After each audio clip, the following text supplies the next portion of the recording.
Bismillah ar-Rahman ar-Rahim. Hello everyone and welcome back to the channel, Habibis. Welcome to another call-in show where you are the hero. You come talk on whatever topic you want to talk about. You come talk on whatever the hell you want to speak about. You're the hero of this episode. You're the guy that dictates whatever the hell you want to talk about. We will talk about, inshallah, as long as it's football related. You get me? I ain't trying to hear what your favorite food is or any of that type of stuff. So big up to all of you guys. Please do hit the like button. Please do subscribe to the channel if you're yet to do so. Every single one of you guys, please hit the like button. Please subscribe. Big up every single super chatter across this month, across the international break. Big up everyone who has shown us all the love and the support. Please like, share, comment, subscribe, all that type of stuff. I just sent Emeka the link in... Yeah, but Emeka, then I can't guarantee that you're the first one here. How the hell am I supposed to know? Anyway, okay. I'll post the link in the chat now. And I'm telling everyone, before you call in, before you even hit the link, me and Emeka are going to argue for 30 minutes. Because this guy called me yesterday, nauseating to listen to and all this type of shit. And big up to him because he did send super chats. He supported the channel. He's been here 2 days in a row. And I appreciate the fact that he'll actually step up to the plate and come on this call-in show and come state his honest opinions. You get me? So I'm going to add him first. So the guys, I will let you know when to join in. Here he is in the chat. So listen, respect. You get me? He's at least here. And the rules are very simple. No camera, no face, no ad. Very simple, Habibis. I'm not trying to argue with anyone.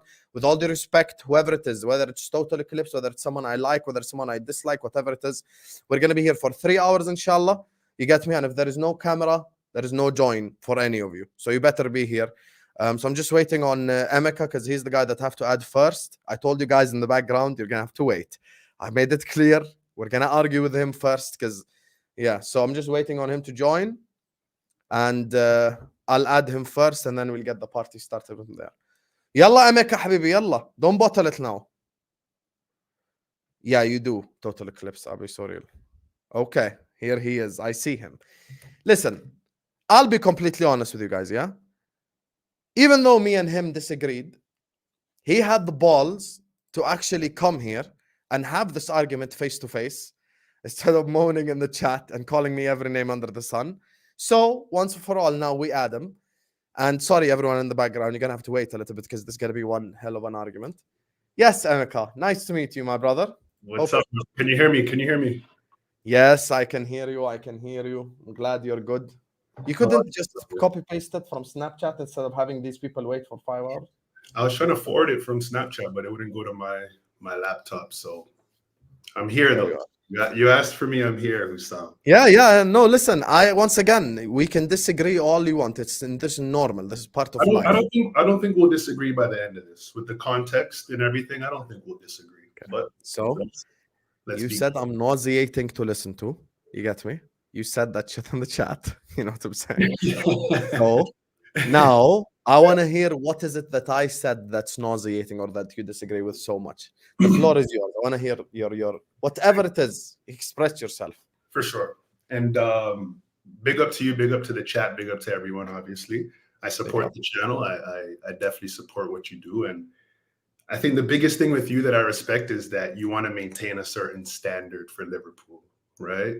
I think we've gotten very comfortable with being runners up and etc. And I think I agree with you that we should maintain a certain standard, and that's from top to bottom, from ownership to coaches to players, etc. So we agree there. When I said it was nauseating to listen to, I just feel as though our fan base, we're looking at our team without the proper context, right? So we hear a lot of the same things about transfers, which number one, I want to get it out of the way. I think our summer window was awful.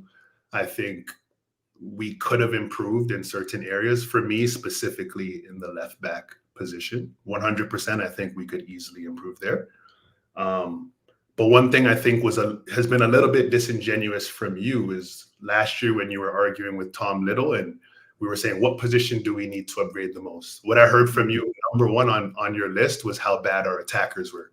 We need new attackers. And then I just watched your show earlier today with Northside and LB, and it was, no, we improved. We got Chiesa and we improved in a position that we didn't need to improve in. So that confuses me a little bit. You said you wanted an attacker. We went and got an attacker. That's number one, right? Okay, can I just address that point first so we don't have mixed up all the things that we want to address together? Okay. First and foremost, I still think we need an attacker. Okay. However, this is the problem. Diaz is still here. Nunez is still here. Okay. The Husam solution was sell Diaz, sell Nunez, buy attacker. That was my personal solution. So now the problem is, the truth of the matter is, the guys are both here. Yeah. Like both of them are still in front of our very own face. I don't know personally your opinions on Diaz, on Nunez. I really don't. You know, and fair enough if you think any of them are good. I think, yeah. Which one? Just so I can continue my argument. Which one do you actually rate? So I personally, like, I was a Nunez guy, but I was humbled there. That I've seen the light. That's fair not. Enough. That's fair not. Enough. I don't rate. I think he's in the position he should be in now, a backup center forward. Perfect. A backup center forward. I think even you would probably agree. He's probably as a backup, not your first choice, as your second. How many teams? No, you don't think so? I think he's better than most backup center forwards. I do. The problem is he's a confidence player. So he needs about 5-6 games to get his shit together, get it together, score a couple of goals for him to get his confidence up. Yeah. So I don't necessarily think he can make an impact off the bench. The Husam solution was the following. Sell Diaz, sell Nunez, buy Kvaratskhelia from Napoli, because his bad season is still with a 10th place Napoli, 1 goal or assist every 2 games with a shit Napoli side that was absolutely torn apart last season. Let me quickly stop you there, Husam. Let's caveat that with Kvaratskhelia. Conte came out already and said he's not being sold this summer. That was a part of him sign, so we know he can't come.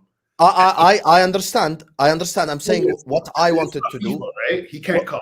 He can't come. Yeah, but once again, I'm not arguing what FSG want or what Slot want. We're here to argue what Emeka thinks, what Husam thinks. You get me? This is what we're here to. So I'll just tell you what I wanted personally at the start of the story. You want to sell Diaz, you want to sell Nunez. Yes, and I wanted to sell Robertson. Those are the 3 I wanted to sell. Okay. So to sell a player, you have to have a buyer, right? So the only one that came forward for Diaz was Barca. We know they're broke. They can't afford him. We ruined the Diaz thing because we priced him out of a move. You know, deep down, I know he scored 2 goals in like the last. He scored 3 goals in the first 3 games. I get it, but honestly, you know, he's not worth 70 million. He isn't. No, he's not worth 70. Yeah, so no one gonna pay that shit. No one. But even if we put it, but the only team that we heard of interest was Barca, and we know they don't have the money. So even if Diaz would have had suitors if we had lowered the price. Okay. Again, we can. I don't think you think PSG wouldn't have bought him after selling Mbappe 50 million for Diaz, 40 million. He'd have moved away. So let me just tell you my ideal transfer window, and then I'll give you back my ideal transfer window was Diaz bye-bye, Nunez bye-bye, Robertson bye-bye. I wanted Ait Nouri from the start. These are the names: Ait Nouri, Ederson, Kvaratskhelia, and I wanted a forward line player who's clinical, essentially. I just wanted someone who could put the ball in the back of the net because Jota is unreliable. So that was my own personal solution. So that my solution was, and you know what it is? People last season either scapegoated Diaz or scapegoated Nunez. You know what I did? Because I don't like to do agendas. I said both of them have not been good enough. Facts. Towards the end of the last season, did you see how they both performed? Come on, like in the big moments, just fucking terrible, bro. Like it's all good and well. Even now, Diaz, people asking for apologies and shit. I want to see what he does in March, bro. Why? We have to wait for the clutch moments. Like, you know, I don't know. I'm not gonna just because you're North American, I'm gonna use the stereotype that you watch basketball. But I'm a massive basketball fan, and the guy that made me a basketball fan was Kobe Bryant, as an example. Yeah, and I love Kobe. That's my guy right there. That's my guy. MJ is my GOAT because when everything goes tough, bro, he's there when you fucking need him most. Not Diaz looks at Ortega in the face and then shoots it at the corner flag when it's 1-1 against Man City. That's what I do not like. You get what I'm saying? I'm actually very happy you brought that up. Yeah, Kobe and MJ, because that was actually going to be one of the examples I brought up when defending some of my points that I have here. Because the key point you said is when you talk about Kobe and MJ, these are guys that you know will show up when it's time, when it matters most, right? And that's my issue that I have with you and a lot of people in our fan base that are very quick now to crown Arsenal's going to challenge City. Arsenal's going to finish ahead of us. Who on their team has proven to us that they can get it over the line? Husam, can you tell me? Can you tell me one player in their starting 11 that's won anything? Okay. By the way, just quick no, side note. I just want you to answer that. Can you tell me anyone? I That's will. By the way, just quick side note. If I'm completely listening to you, I'm just looking at my phone sometimes if I need to text my mom or something. So that's the only reason. So please don't take it in any disrespectful fashion, because I might need to. I'm taking her to the doctor tomorrow. But anyway, listen. With Arsenal, objective fact, they don't have someone in their team that won something other than Jorginho, Havertz. They have Saka and a couple of players who were there when they won the FA Cup. So if your argument is they have about rings, just rings, Prems, Champions Leagues. Okay, Prems and Champions Leagues, then it's Jorginho, it's Havertz. Yeah. I don't think Moreno won a league title or a Champions League, neither did Calafiori, but those are those two that won it. That's it. Now, objective fact, forget my opinion or yours. Arsenal finished above us last season.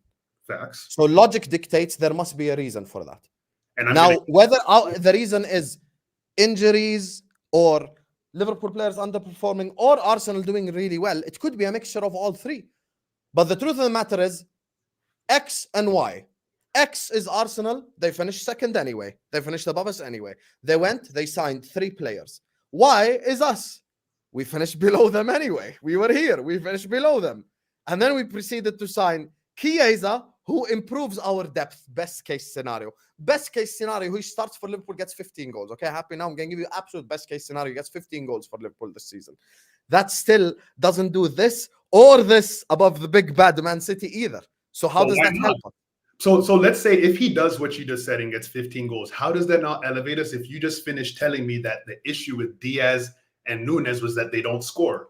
All you said is that we missed open chances after open chances last year, big chance after big chance. So if Chiesa, in your best case scenario, comes in and he's the Chiesa that all of us have seen at top form, which is an elite attacker, if he does that, how does that not elevate us? Okay, I'll tell you how that doesn't elevate us. The reason why that doesn't elevate us is I need to look at my competition, okay? There are Liverpool fans who took it too far, start looking at Man United, Tottenham, saying we're not going to finish top 4. That was never me. I'm looking at my competition. I'm the Lakers, I'm looking at the Celtics, and I'm looking at people who will face me in the finals. I don't give a fuck about the Denver Nuggets and people along the way. I'm just going to look at my competition. My competition is Arsenal and Man City. 2 teams that finished above us. One team brought back Gundogan, brought in Savio to a team that's already won 4 in a row. The other team brought in Moreno, Sterling, and Calafiori to a team that already finished second above us and is defensively solid. Not opinion, objective fact, objective reality. The only name you name there that objectively we know what they're going to do is Gundogan. That one hurt me because I'm like, fuck. That one I know what he's going to come and do. Okay, but we don't objectively know what he's going to do. Husam, Calafiori, 9 out of 10 people never knew who this guy was before I knew who he was. You can go check that. I wanted him before the Euros. Sure. So I'm going to trust your word that he's been. And I wanted Moreno from Sociedad versus Inter Milan. I mentioned that game 100 times. I like both players. Again, Moreno was in the Prem before, and I don't recall him doing much while he was here. So he might have done something. That's fair. That's fair. San Sebastian. I don't know what he's going to do in the Prem. That's why, again, your Kobe and MJ example was perfect to me because in this new modern day social media space, it's the dopamine of let's get someone in. And I saw a comp of this guy and he looked great. How many of them have rings? How many of them can you say for certain have won something and you've seen them in the biggest moments perform? Zubamendi, we've seen him in the biggest moments perform. We've seen him in a final, get it done. He's performed. So if he can I ask you a question in reverse? Out of the Liverpool team that won the Champions League, who actually won it before we actually got over the line? I don't think any of them. But I think that's the point. But that's my point. Once you get it over the line, you get that respect of I've seen you do it. Yes. No, I'm agreeing with you, but they finished above us anyway, bro. They did. The perfect example, Husam. You watch basketball, right? You know Anthony Edwards, up and coming. Everybody knows Anthony. Yes. Anthony Edwards is going to be a really good player. He talked down on the guys from the 80s and 90s. Oh, they have no skill, etc. And they asked Magic Johnson about it. And what did Magic say? He's like, I don't respond to guys that don't have rings. I don't care how good you look in the game now. Until you get it over the line and get a ring, you haven't done anything. So Arsenal, this Arsenal team that you're praising and all these players that you're putting on a pedestal, They haven't done anything, so I don't respect it until you get it over the line. It's the But same I'm not thing. asking you to respect Arsenal. I'm not. Here's like I feel like there's a miscommunication here. I'm not asking you to respect Arsenal. My prediction that Arsenal will win the league, I've explained it before, is based upon Arsenal's defense. I'm looking at Arsenal's defense. They already had the strongest defense in the league last season. They went and they strengthened their defense in two positions, which is DM when Partey is injured, and centre back / left back with Calafiori for when they need to rest Saliba or Gabriel, or they need to play a left back. He's obviously a lot better than Kivior Zinchenko. So they strengthened in key positions. Now, our football club, 2 years in a row, and the third this season, Chouameni, Caicedo, and now Zubimendi. We cannot now all of a sudden act like, man, Gravenberch is the next fucking upcoming Rodri. And you know what? Even if, for the sake of argument, it is correct, and he's fucking unbelievable. And this season is his coming out season, and he's the best DM in the league. I'm going to say he's going to be better than Rodri this season for the sake of argument. Okay. Even if he is, there is something called fatigue, something called fitness, something called depth, something called resting players. My issue with us winning the league is the following. Mo need to stay fit. Virgil need to stay fit. Trent need to stay fit. Alisson need to stay fit. Let's all agree these 4 world-class players, they need to stay fit. 100%. That one, no nonsense. They need to stay fit. Okay, so those 4 need to stay fit. Now, add on top of that, Gravenberch needs to stay fit because the next option on the bench is either Curtis Jones, Wataru Endo, who are significantly lower in quality than Gravenberch is currently playing, which would be fair. And in my opinion, and you can disagree with this one, it's fine. I think McAllister needs to stay fit as well because he still is, for me, our best midfielder, personally. I still think he's so the names I agree. So the names I 100% agree with you are our 4 killers: Alisson, Virgil, Trent, Salah. 100%. Okay. So now let's use your argument that we need those guys to stay. But it's not done that yet, though. That's the thing. I'm giving you a mic, but it's not done yet. We need Jota to stay fit. Okay. We need Jota to stay fit. We need Konate to stay fit, which both have a track record of playing like 21 or less games. And on top of all that, we need Diaz or Nunes, at least one of them, to perform to a respectable level. That's how Liverpool win the league. Okay, so perfect. I'm glad you've said this, and this is actually the topic I wanted to bring up because this is the biggest myth in terms of football is you need, and this is just sports in general, like you need, if you want to win, you need your best players to stay fit. So the names you just said, if I do the same thing with Arsenal, if I say Saka, Saliba, Odegaard, Rice, whoever else, if those guys do not stay fit, Arsenal will not win the league this year. Arsenal will not challenge this year. I don't care who they have on the bench, etc. If you don't have your best players, you do not have a chance to win. So if you look at sports and you talk to people that actually play sports, everyone knows it's winning a championship is survival of the fittest. You watch basketball, like how many years does a team that on paper should have won lose because one of their best players is missing? Yes. That's how it works. If your best players aren't healthy, so let's just put this out there. Warriors against the Raptors as an example. Yes, exactly. So let's just say this right now and let's just get over it. If Liverpool do not stay fit, we are not. I don't care who we would have signed this summer. If Virgil, Salah, Trent, Alisson, all these people you named, if they don't play the majority of the games, we do not have a chance to win. That's fine. But your reverse is what? Saka and Odegaard, right? That's the reverse for us. Odegaard, Saliba, Rice. No problem. No problem. If they get hurt, then Arsenal's not going to have a chance to win. No problem. But the second part of the argument is what makes us weaker than them. The Gravenberch, the McAllister, the Jota, the Konate. They're not relying on injury-prone players. They aren't. You know why? Okay. Who's the one player that has cost Arsenal infamously over the last 2 years? Thomas Partey. You know what they did? Moreno.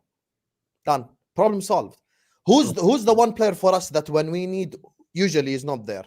Konate and Jota. Those two? Those are my two. If they stay healthy for me this year, I think we're going to surprise a lot of people. I agree with you, but this is a massive if, Emeka. Chances are exactly as you said. So that speaks to like a bigger problem now, where it's like we have to now say, because we know who our best 11 is, and our best 11 includes those two players. Yes, right? Exactly. Yes. So if we are now saying that they can no longer be relied on, then it's a bigger issue now. We have to find a player not a backup. You have to find a player that can actually replace these. And didn't I say I wanted a center back this summer? I did say that. For sure, we did. But now you're telling that center back you're telling that center back that what are you going to be third in line, fourth in line? Who's a center back that's better than Konate that you're going to tell them you're not guaranteed to start? What I'm you saying, know why I don't like that mindset? Look how many center backs play for Man City. So not all of them came in with that pedigree, right? That's Akanji fine. didn't come in with that. Akanji came in and they told him We can buy someone Akanji's level, and guess what? You know what's best for Liverpool? If he outperforms Konate, then he starts ahead of them.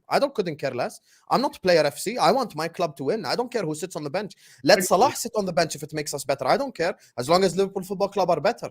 My logic is the following: Akanji, Diaz, Gvardiol, Stones, Ake. You get like all of these guys can play across the back four, and no one's complaining. And you know what it is? Sometimes we undervalue our own football club. So you think if I go to a centre back in Europe, like even Calafiori, let's use him as an example. If I called Calafiori from Bologna, I'm like, yo, come to Liverpool. You're not guaranteed to start, but if you play really well, we'll start you. You'll play here, you'll play there. What's like he's gonna say no from Bologna? Of course he'll say yes. We can't undervalue our own football club. The same could be said about Inacio, Diomande. We could go through the list. Antonio Silva. Again, Husam, what I keep trying to stress to you is like, this is the perfect example. Last summer, the two names that everyone was down for our board to blow the bag on was Decore and Florentino Luis. Where are those guys now? But I didn't want neither. Again, you didn't want them, but how many of our fan base were crying? Just spend the money, just buy them. Like these guys, if you're not buying someone that has proven anything, like I don't want to spend a bunch of money on you if you haven't. Yeah, but Tom Little's list of crimes includes Decore for 70 million because I didn't want him. I wasn't willing to that guy. Like I don't rate Decore like that. No, I don't rate Decore either. I don't rate Decore or Florentino Luis. I didn't want either. So I just want to like say my specific points of where me and you disagreed. Yes, go on. So number one is the injury thing. I think that's always something you have to have if you want to win. Basically, to me, you need 8 or 9 of your starters to essentially play 30 plus games in the league if you want to compete. Yeah. So last year, if you look at our team, we had 5 starters that played 30 or more games. Diaz, Virgil, Maka, Dominic, and Salah. That's it. If you check, and you guys, and I checked all these stats before, I wanted to make sure I had my numbers right. We had 5 starters out of 11 that played more than 30 games. You can pull that up. If you look at Arsenal now, they had 9 out of their 11 starters play more than 30 games. And truthfully, the majority of them played 35 plus. They almost had a perfect injury record. City had 8 starters play 30 or more games. So, and if you go back to the years we challenged or won, same thing. 2022, when we had 92 point, the quad season, we had 10 out of our 11 starters play 29 or more games. 2020, when we won, we had 9 out of 11 starters play more than 29 games. 2019, when we got 97 points, we had 9 out of 11 starters play 29 games. So regardless of what we're doing, you have to be top heavy in the league to compete at this curve because you're not going to find a replacement for Salah if he goes down. No one's going to replace what VVD does, period. And that goes for every team and their best players. So let's get that out of the way. So now with 5, what I just said, 5 of our starters, so 6 missing for a good chunk of the season. Last season, we finished 9 points off City and 7 points off Arsenal. Now let's add context to that now, right? And this is with the exact same team we had last year, no signings, right? So basically we know we have the Spurs game. We know for certain Diaz's goal should have counted. Yes. If you want to say we should have drew that game, that adds 2 points. That's an additional 1 point for us, right? Then we have Odegaard playing basketball like Kyrie in our box, right? So we get that penalty. That's an additional 2 points for us. That's minus 2 points now for Arsenal. We win that game, right? These are all facts. These are all things that should have happened. City game, Doku's playing karate with Maka's chest. No penalty given. We get that penalty. That's plus 2 points for us. That's minus 2 points for City. Those are facts all soccer fans can agree with. So if we just had those events go as they should have, City would have had 89 points, Arsenal would have had 87, Liverpool would have had 87. But why don't you do the same for Arsenal? Newcastle away, Aston Villa away. What happened with them? 4 points. What happened with them? The referee association themselves said the Arsenal goal should have stood, and they said that Arsenal should have had the penalty against Aston Villa. So 4 points. So they're 4 points off us. So I'll give them that. They're 4 points off of us. They had They had 10 of their 11 starters play 35 games. We had 5. 4 points. So are you telling me this season, again, if you're telling me we can't move that 5 starters to even 8, let's have 3 more starters. They're the majority of the game. How many additional points does that give us? Like I think we have to contextualize sometimes what happens. Yes, injuries happen, but the amount of injuries we had last season was more than normal. We had a lot of guys like Trent. But there's an issue with your argument, Emeka. First of all, you said 1920, right? Yeah. Perfect example. Name one player in that starting 11 who's injury prone. 1920. Allison. You'd say Allison. You'd say Allison has proven to be a little bit injury prone. He does. Yeah, that's fine. Allison, Trent. That season too. Matip, you would say, is injury prone. Gomez was the starter that year. Gomez. True. That was before he done his knee, so he wasn't injury prone then. Robertson is not injury prone. Fabinho is not injury prone. Henderson is not injury prone. Wijnaldum is not injury prone. Mo is not injury prone. Mane is not injury prone. And Firmino is not injury prone. The problem with this team, Jota is injury prone. Yeah. Konate is injury prone.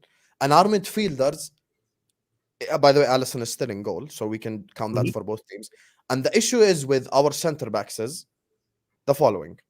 I've had Gomez, that's after he blew his knee, missed significant periods through injury. I've had Konate. There's no need for us to talk about his reliability because that's his worst trait. Nothing actually on the pitch, to be fair. And our midfielders, none of them are injury prone per se, but every single one of them might miss a month a season, a month and a half a season in terms of like knock here, knock there, blah, blah. Same with Jones now, right? Like maybe the next guy, God forbid, of course, I don't want anyone injured. He's injured. Yeah, so I'm saying like, next, God forbid, like Gravenberch out for 3 weeks, McAllister out for 2 weeks. Didn't McAllister get like some form of injury with Argentina as well? And I think it's from remember when Cassie kicked him in that game? I think that because he kicked him in that. Yeah, so I'm saying like he might not be injury prone, but he will have a month out. The problem is now the players that I'm relying on are injury prone. Now, you said a fantastic point. No one can replace what Van Dijk does. You're correct. You know who can replace what Van Dijk does? Saliba, Rudiger, blah, blah, blah, the best of the best. So I'm agreeing with you that they can't replace what he does fully. However, when I do get a centre back in, I alleviate the difference between Van Dijk and next player after that drop-off. Meaning, the reason why Man City win a league title is if Diaz is injured, no problem. Akanji, Ake. If Ake is injured, no problem. Akanji, Gvardiol. If also Akanji is injured, no problem. Gvardiol, Stones.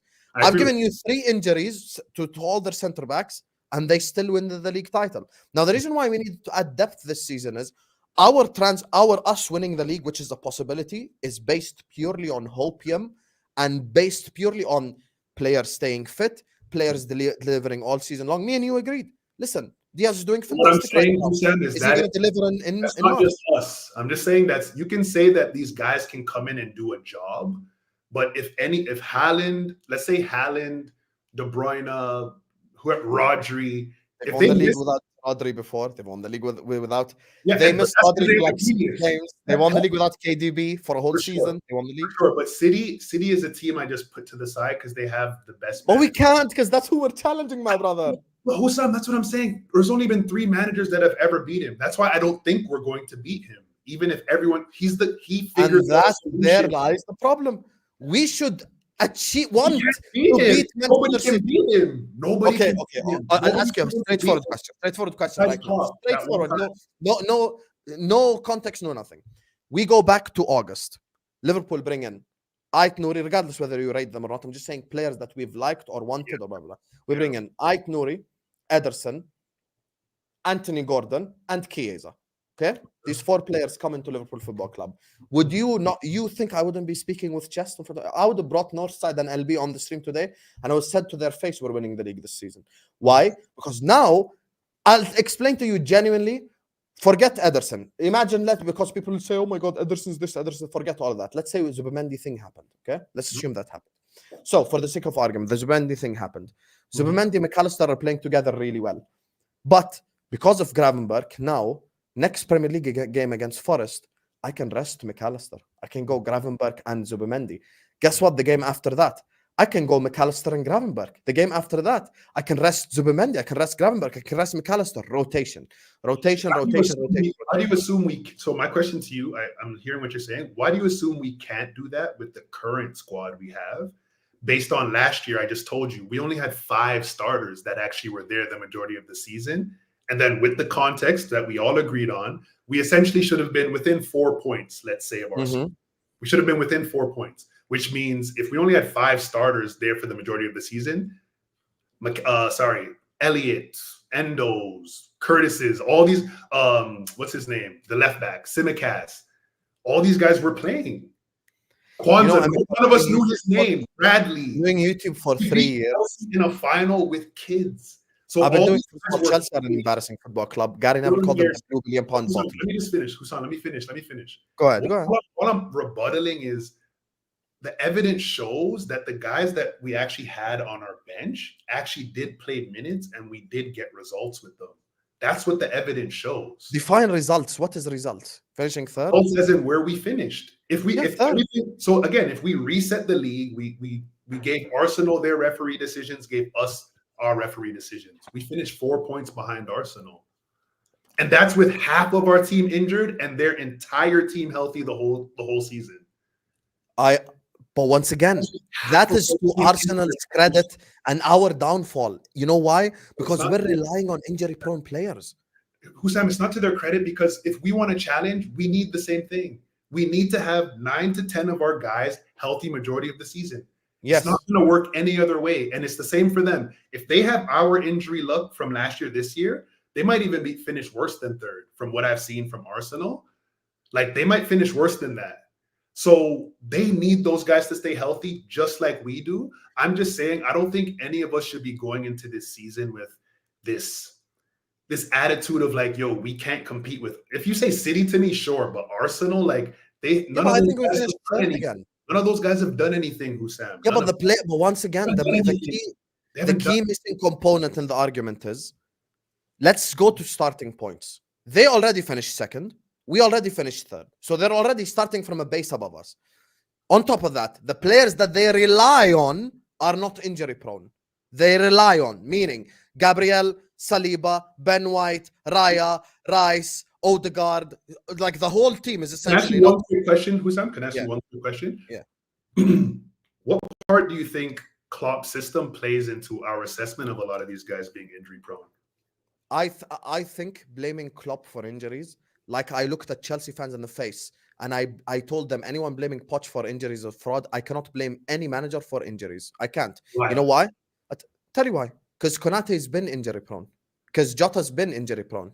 Do you know when Klopp first came to Liverpool? Like, if you talk, like, there's interviews with Milner and Hendo that talked about how everyone was picking up like muscle injuries because they had to adapt to, like, his style of play is like, if you have everyone there, you can blow teams out of the water, but it's taxing on these players. Like, I don't know if when I'm watching these first 3 games, the thing that stood out to me the most is like how little effort it looks like some of our players are putting. Like, they run as a team, don't get me wrong, we're still running, but it just doesn't look like it's as taxing. Like, I can see Konate having a better injury record this season.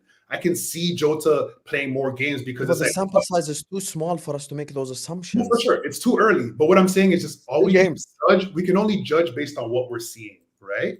And what I'm but based on what I'm seeing, I'm not going to go like Konate is going to be fit this whole year. Oh, I'm not telling you to do that. I'm not telling you to do that, Husam. What I'm saying is use with your eyes. What does it look like when we're playing? The second half against United we were doing rondos. We were chilling.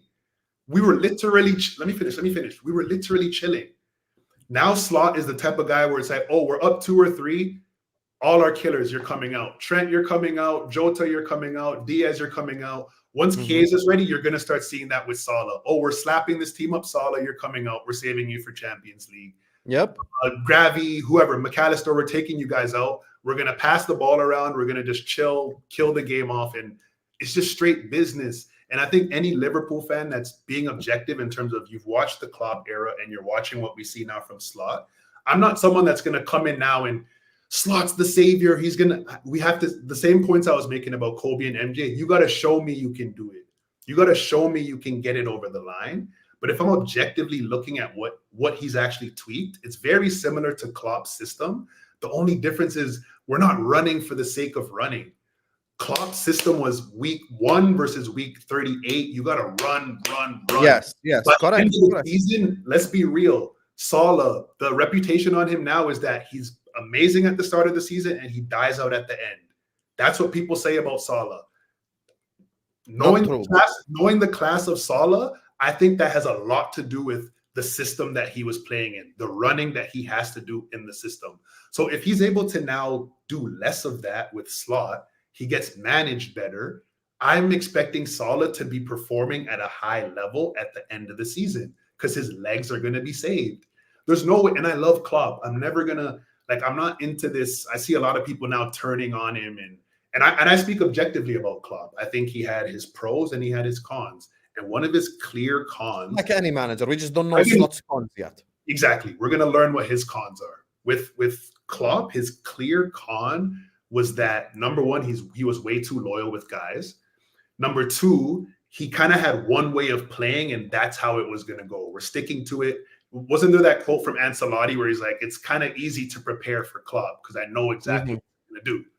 And to be fair, the record bears that out. He doesn't have a great record in finals because coaches, for the most part, can look at his game and be like, we can game plan for this. It's not going to be any different, right? And that's where Pep, I think, edges Klopp because each season he's changing his formation. Each season he's changing his tactics. Like, you don't know what you're going to do. He can afford to. Of course, he has the money, and that's always been the thing, right? But it also comes down to tactics, right? And we've kind of seen that with Slot. In the first 2 games, Gravy was kind of playing as a lone 6. In that United game, he was actually more so as the 8, but he was kind of in a double pivot with Maka. Like, he's showing he's adaptable based on his opponent, and I like that. And the number one thing is this system looks like it's not going to tax our players. These guys have trained under that Klopp system, so they have the energy. So they're built like Ferraris, and now you're going to be just driving them like a Fiat all season. So when we need to turn it on and we need to come with it later in the season, they're going to have that energy. They're going to have that stamina to go. And that was an issue a lot of the times with Klopp. Like, the defense became like a second thought for him. And I'll be real, that was an issue for us. That is why we dropped a lot of points. We had, as Liverpool fans, as much as we love Klopp, we have to be real about it. We conceded like 40 plus goals last season. So even if you want to say we would have scored more if Diaz hit or Nunes hit, we were giving up too many goals.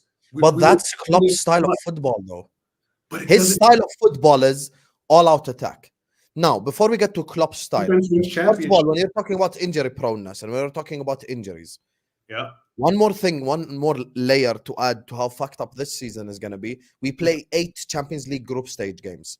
No more Europa. Because if you remember the last 2 games of the Europa League, I believe he rested like 6 players in each one of them as well, Klopp. In the Champions League, you can't be resting shit, specifically given the fact there's like 500 teams in the Champions League now. You get me? There's 500 teams in the Champions League now, and you've got to play every single one of them seriously, or you end up in a playoffs, which actually makes you play 10 Champions League group stage games instead of 8. So the amount of games in the Champions League, which is a more intense tournament, has already doubled. So that's number one. Number two, with Konate, with Jota, with whoever it is in the team, what separates us on Arsenal is our level as starters is this. I'll tell you something right now. Liverpool as starters are stronger than Arsenal as starters. Easily. The problem is Jota is made from Weetabix and Konate is made from Weetabix. If you give me Konate and Jota fit for a whole season, I'll shake your hand right now. I'll say we're going to finish above Arsenal. But for me, if I go near an insect and it bites me and I go to the hospital, why I will go near it again, even though I know the ending of the movie?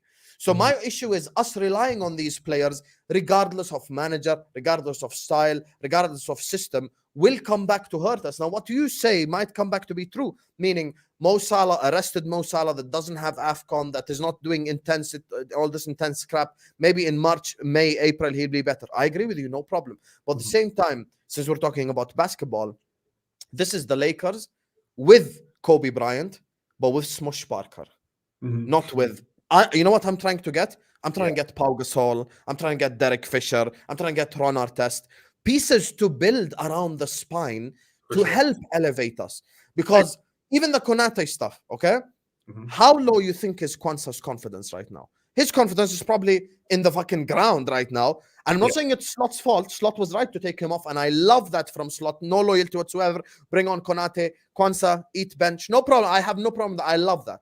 However, Kwanzaa now, in order for us to get the best out of him, maybe the next time he starts a game of football, perhaps in the Carabao Cup or whichever, I would assume he'd start against West Ham in the Carabao Cup. If he does start in West Ham against Carabao Cup, he needs to have a 10 out of 10 performance in order to get his confidence up, feel like he's got that mojo back up again. Joe Gomez, we wanted to sell in the summer. So he probably feel like shit too right now. Like shit, I've stayed at this football club, but they've offered me to Newcastle for Gordon. They've offered me to Crystal Palace. They wanted to get rid of me. So even from that perspective alone, I don't feel comfortable with anyone starting next to Van Dijk other than Konate. I'm relying on an injury-prone player. Konate, as a centre-back, 15 years ago, Konate would have been better than Saliba, better than any other centre-back. Because 15 years ago, it was all about your defending, all about all of that shit. So that's where I take that. Now, in terms of Klopp's style and system, listen, there are way too many questions yet to be answered with Slot. Meaning, 100%. How does Slot deal with adversity? How does Slot deal with injuries? How does Slot act with the team after his first loss? How does he act after his first draw? There are so many different situations where I want Slot to show me. I'm not comparing us to Spurs. I'm really not. I'm just comparing concepts. Last season, after 10 games, you're someone who watches YouTube channels. Did you see how everyone was talking about Tottenham Hotspur the first 10 games? Son is the best forward in the league. Maddison is better than Odegaard. Oh my God, Romero and Van de Ven is so good. And then Van de Ven went down. And then their season went to the shits from there because they started losing and losing became a habit and blah, blah, blah. Yeah, they got hurt. Exactly. So now, for us, if guys get, like, that's what I want to make my point to everyone. We're relying on injury-prone players. Why don't you address that point? They're not. Arsenal aren't to achieve our objectives. It's clear. That's why I wanted a center back, and I wanted the DM, and I wanted the left back, and I wanted the forward line player. Let me ask one question, Husam. Before I have to go to this wedding, but let me ask you a question. Do you think we have, like you would say in our history, especially with Edwards, you would say generally Liverpool does business in January, you'd say. We try to plug a hole in January, right? Yes. We do. Diaz, Gakpo, right?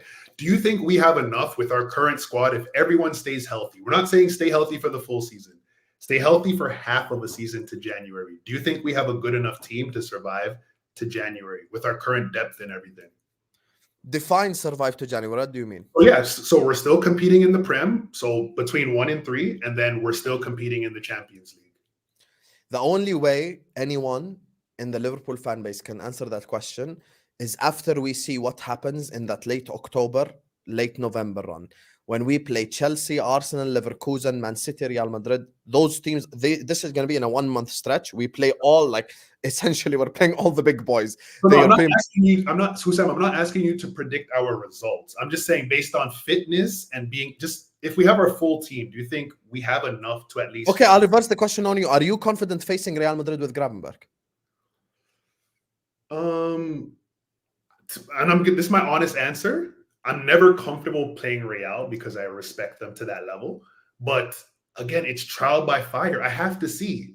Okay, strongest 11 right now facing Real Madrid. Here's how I'll answer your question. If Zubamendi would have came in and performed the way Gravenberch did these first 3 games, I would have been like, yeah, everyone, yourself included, would have been like, let's go. Bring Real on, bring whatever on. No, but I said it, our transfer window currently is a 2 out of 10. With Zubamendi alone, it becomes 6 out of 10, 7 out of 10, just because that's the position, one of the positions that we need. Now, the reason why I ask you that question is, let's say, okay, forget Real Madrid, Manchester City in the Premier League. Your confidence level headed with this current starting 11, no injuries against Man City out of 10. What's your confidence level? Is the first game at Anfield? Let's just say it's at Anfield, just for argument. 22 years they've never beaten us there. Then I'm super confident. No problem. Even if we went away to the Etihad, you wouldn't say if we're away at the Etihad, I'm not confident. If they're coming to Anfield, I'm super confident. Now remove Gravenberch, put Endo on that same scenario. Then, well, you were the one that said we did well against City at Anfield last year with Endo. Endo was our best player. No problem. Remove Konate, put Kwanzaa. Here's what I'll say. Husam. Remove Jota, put Nunez. Husam, of course. But that's the problem. You know, Emeka, what it is? if the guy that we're relying on is not injury prone, your argument is 100% correct and my argument is 100% wrong, and you have destroyed me today. If that is genuinely your argument. My issue is we've been bitten for 3 years in a row by both Jota and Konate. And what do we go ahead and do? Sign no center back. And on top of that, we targeted DM for 3 summers in a row and we don't sign a DM. And then we come here and we expect, because it's a new manager and it's a new system and we keep the ball a bit more, that suddenly the injury-prone players aren't going to get injured and everyone's just going to play really well. Diaz, as an example right now, how do you know that Diaz is not in a purple patch? What if he goes back to the shits in November? What if he's like Diaz from last season? Then we have to rely on our next guy up, Gakpo. We have to. But again, you see, how many caveats, Emeka? How many caveats for Liverpool to win the league? How many caveats? But Husam, these are there for everybody, for every team. No, they're not.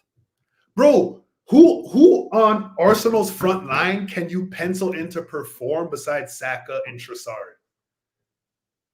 Who can you pencil in, bro? Once again, they're both not injury-prone players. Oh, what I'm saying is actual performance on the pitch. Like, but don't change my argument. I'm not talking about Mo, Allison, you're just talking about being healthy. You're saying just being healthy. I'm talking about our version of Pau Gasol and Ron Artest. The players, meaning if I go speak to an Arsenal fan right now, I tell him combined 11 of our front 3. Mo, Saka, and Jota in the middle. That would be my combined front 3 of our Liverpool Arsenal. Now remove Jota. See, like, you get what I'm saying? I'm talking about, forget the A-star players, because the A-star players need to be fit for Man City even. Yeah. Because even if Man City, by the way, if Haaland is out at the end of the year, City ain't winning shit. I don't care whether it's us or Arsenal. City ain't winning anything. I'm saying the players below that, like the A, B plus level players that we consistently rely on that let us down, we have no other options for them. Now with the forward line, you could say we have Chiesa, correct, but that's also a question to be answered. We need to see. My problem is center back, we have not addressed that. DM, we have not addressed that. Left back, we have not addressed that. So agendas aside, my brother, we finished 3rd. We got a new manager in and we made profit. Have you ever seen a football club made profit with a new manager? Yeah, we both agree. The window was trash. Thank you. But we agree. I said that my first statement was the window was trash.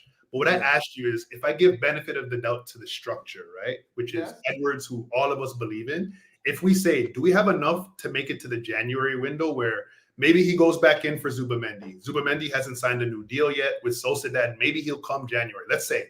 It's something we've done before, right? In the case of Virgil. Yeah, I agree with you. We should do it, by the way. Never mind. Let's go back and get it, right? Let's go get him in January, 100%. So if I feel as though, and I'm on the side of, I think we do have enough to survive at least to January, we might pick up, like, one of those guys might get hurt. Let's say Konate misses a few games, Jota misses a few games. Hopefully they're not serious injuries, but if those guys only miss a few games, I feel like we should have enough to survive half a season.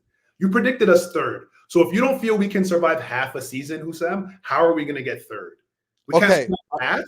There's a very simple answer to this. The reason why we get 3rd is we get 3rd by definition, because we're just not as shit as Spurs, United, and these clubs. That's like, there's, you know what it is? We're in this gray area. We're not as good as the 2 above us, and we're not as shit as the 1 below us. So low-key, by definition, we're going to finish 3rd. For me, we're not as good as City. I don't agree that we're not as good as Arsenal. I don't believe that. As currently constructed, same teams right now, I personally don't believe that. Yeah, but I've agreed with you already. As currently constructed, yes. Currently constructed, starting 11, bar for bar, yes, we're better. But that's beside the point. I'm saying right now, can we survive till January? Dependent on injuries and fitness, I think by January, we'll probably be 9 points behind. 8 points behind, something like that. Yeah, we'll be 7, 8, 9 points behind whoever's top, regardless whether it's Arsenal or City. Let's not argue. We're going to be behind.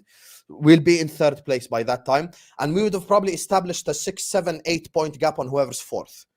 So now, if you do go get Zubamendi, will it be too late? Like in the quadruple charge season, when we were fucking 14 points behind Manchester City and then went and got Luis Diaz. Had we just gotten Luis Diaz in the summer like we were supposed to do, strengthen the team, things would have been different. And that's Diaz before he became shit. That was a good version of Luis Diaz that everyone liked.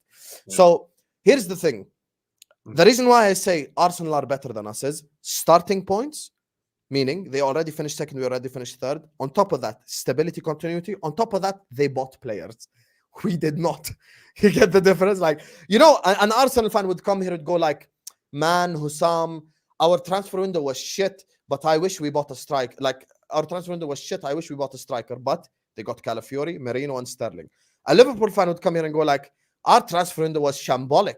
We didn't get anyone. That's the fucking difference. You get it? Like, our starting point is already below them. You get me? And now I've got to fight against them with a new manager who is, whether we like it or not, a downgrade on Klopp. And on top of all that, we bought no one. Now, if we had the transfer window, the realistic one that I gave you, that I suggested to you, I would sit here on every stream and I would look everyone in the face and say we're winning the league, because that would have been the Pau Gasol, the Ron Artest, blah, blah, blah. Now we have Smush Parker, we have Medvedenko, whatever the fuck his name is, on the bench. You get me? Because you know what it is? I'm bored. You know what I'm bored of? Curtis Jones hype, Harvey Elliott hype. We've done this shit for 3 years now, Emeka. I know you're deep down, you're probably looking at it going like, fucking hell, I've got to rely on this guy again. Yeah. You know, the midfielder that I would have kept, actually, that Loki wasn't even bad when he played last season, Bobby Clark, we got rid of him. You get me? I thought he actually played well and played less. After that, everyone is just, you know, this guy is injury prone and that guy's injury prone, that guy's injury. I'm bored of it. Would you be shocked if you wake up tomorrow, God forbid, you're just reading the Twitter or whatever it is, and it's like, oh, Jota's injured, guys? Would you be shocked? Would you be shocked if Konate is injured? And then we all have to sit up here and do hopium. Hey, we're going to play Real Madrid, where we clearly fucking need Konate, but I'm comfortable with Kwanzaa coming up against Vinicius. No, I'm not. They'll fucking slap the fuck out of us. So we need Konate, you know? And I'm comfortable with Kwanzaa coming up against Haaland. No, I'm not. I need Konate because he's a fucking physical specimen in that game. Jota's there when you least need him. We didn't need Jota to beat fucking Brentford and Ipswich. But when I need Jota versus Man City, when I need Jota versus Arsenal, he ain't nowhere to be seen. Go look at that Arsenal away game last season. Our worst fucking performance of the whole year when we got slapped 3-1. We made mistakes, yes, but that was one of the shittest games of football we've ever fucking played. And that's because, once again, for another year, we relied on injury-prone players. The solutions to Liverpool were very easy this summer. Go get what you need to do, go win the league. Very simple, because we already have 4 world-class players. If you ask me right now, does Arsenal have any world-class player? I say no. No. But you know what they do have? They have a bunch of players around the stars that are not injury-prone, that are reliable, that have been there with this team in terms of continuity. That's it. And I like your closing points. I think I agree with almost everything you've said. The issue now becomes, realistically, if these guys prove again to be injury-prone players, then they need to be added to the list of players that get replaced in our starting 11. So I agree with you there. Where I think yourself and maybe a lot of other people are going to see maybe the difference between this regime versus that Klopp regime is, I think, again, it's only been 3 games, so I'm not saying we have a big enough sample size. But from what I've seen, especially when we're playing lesser teams, we're not going to be running around like chickens with our heads cut off, playing a Klopp system where you're running from minute 0 to 90. We're going to get our goals. We're going to chill. And guys like Konate are going to have a lot easier time. Guys like Jota are going to be coming off at the 60th minute, and we're going to be saving him for big games. I think a lot of guys that are quote unquote injury prone for us, I think we're going to see a lot less injuries from them based on system. I hope you're right, 100%. I hope I'm right too. I think we don't give enough credit to how taxing Klopp's system actually is or was on our players, especially when we were going behind as often as we did. The energy to play the Klopp system and come from behind, we have to factor that in. So I think this year, I'm confident in our team, but my confidence... You know, just before you go, I know I'm keeping you for the wedding. I know you have to go. Listen, tell them I had an argument with Husam. I promise it's more important for the wedding. Let me just tell you this. Here's the thing with the Klopp system stuff. My problem is, by the way, I actually have no problem with any of your arguments. This is my issue. As soon as Klopp left and people are seeing Slot win these games of football, everyone's energy changed on Klopp. We're forgetting that he built this whole ship to begin with. And on top of that, when Klopp was here, not a single person that's saying any of this was saying that at the time while Klopp was here. You could count them on your finger. Like, you know, out of 100... I was one of the ones saying it, though, to be fair. Fair enough. Out of 1,000, I'd say you could find one person in every 1,000 Liverpool fans that said that about Jurgen Klopp and the intensity and all this, because we know how he plays anyway. My issue is the following. And I know you didn't like this argument when I was there with Tom Little. You were saying it in the chat, but I'll present it to you right now. I'm top of the league. 3 games: Manchester City, Manchester United, and Crystal Palace. All 3 of these games, my brother, we were the better team. We had the higher XG, more shots on target, more corners, more dangerous chances. In that Crystal Palace game, if Diaz had the finishing that he had at Old Trafford, and Mo had the finishing, and Jota had the finishing, that game ends 5-1 to Liverpool. The game against Manchester City, Diaz looked at Ortega straight in the face and shot it at the corner. Man United away alone in first half. Fuck the whole game. First half, it could have been 5-0 Liverpool in one half. So why? You know what it is? If I want you as a viewer against Nottingham Forest, if we dominate the whole game and we're the better side, but we lose 1-0 because Salah misses a 1-on-1 and Jota misses a 1-on-1 and Diaz misses a 1-on-1, if I blame Slot, unsubscribe, block me, and come to Jordan and punch me in the face. I'll never blame a manager for the fucking forwards missing chances. And I kept the same energy for everyone. If you remember on YouTube last season, I was one of the few people in the first 6 months of the season defending Pochettino, because I was looking at Chelsea fans straight in the eye. I'm like, you do realize Sterling missed 2 1-on-1s and Jackson missed a 1-on-1, and all these guys, like, you had fucking 3-4 chances in front of goal, you missed all of them. So why should you blame the manager? So for me, in those 3 games, had the forward line specifically turned up, that McAllister performance against Man City at home, you're saying Endo, shameless. McAllister was the best player on the entirety of the pitch without the penalty. The guy fucking dominated the City midfield by himself. King McAllister that game. And it all was for nothing because our forwards weren't clinical.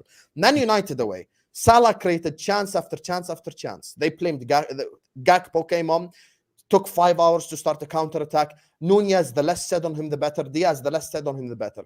Crystal Palace, they all combined together, and they're like, we're all going to be crap. Because Jota was crap, and Mo was crap, and Diaz was crap, and Nunez was crap. All of them were crap in that specific game, you know? So my thing is, listen, you're talking about refereeing decisions and shit like this, which is valid. I hear it.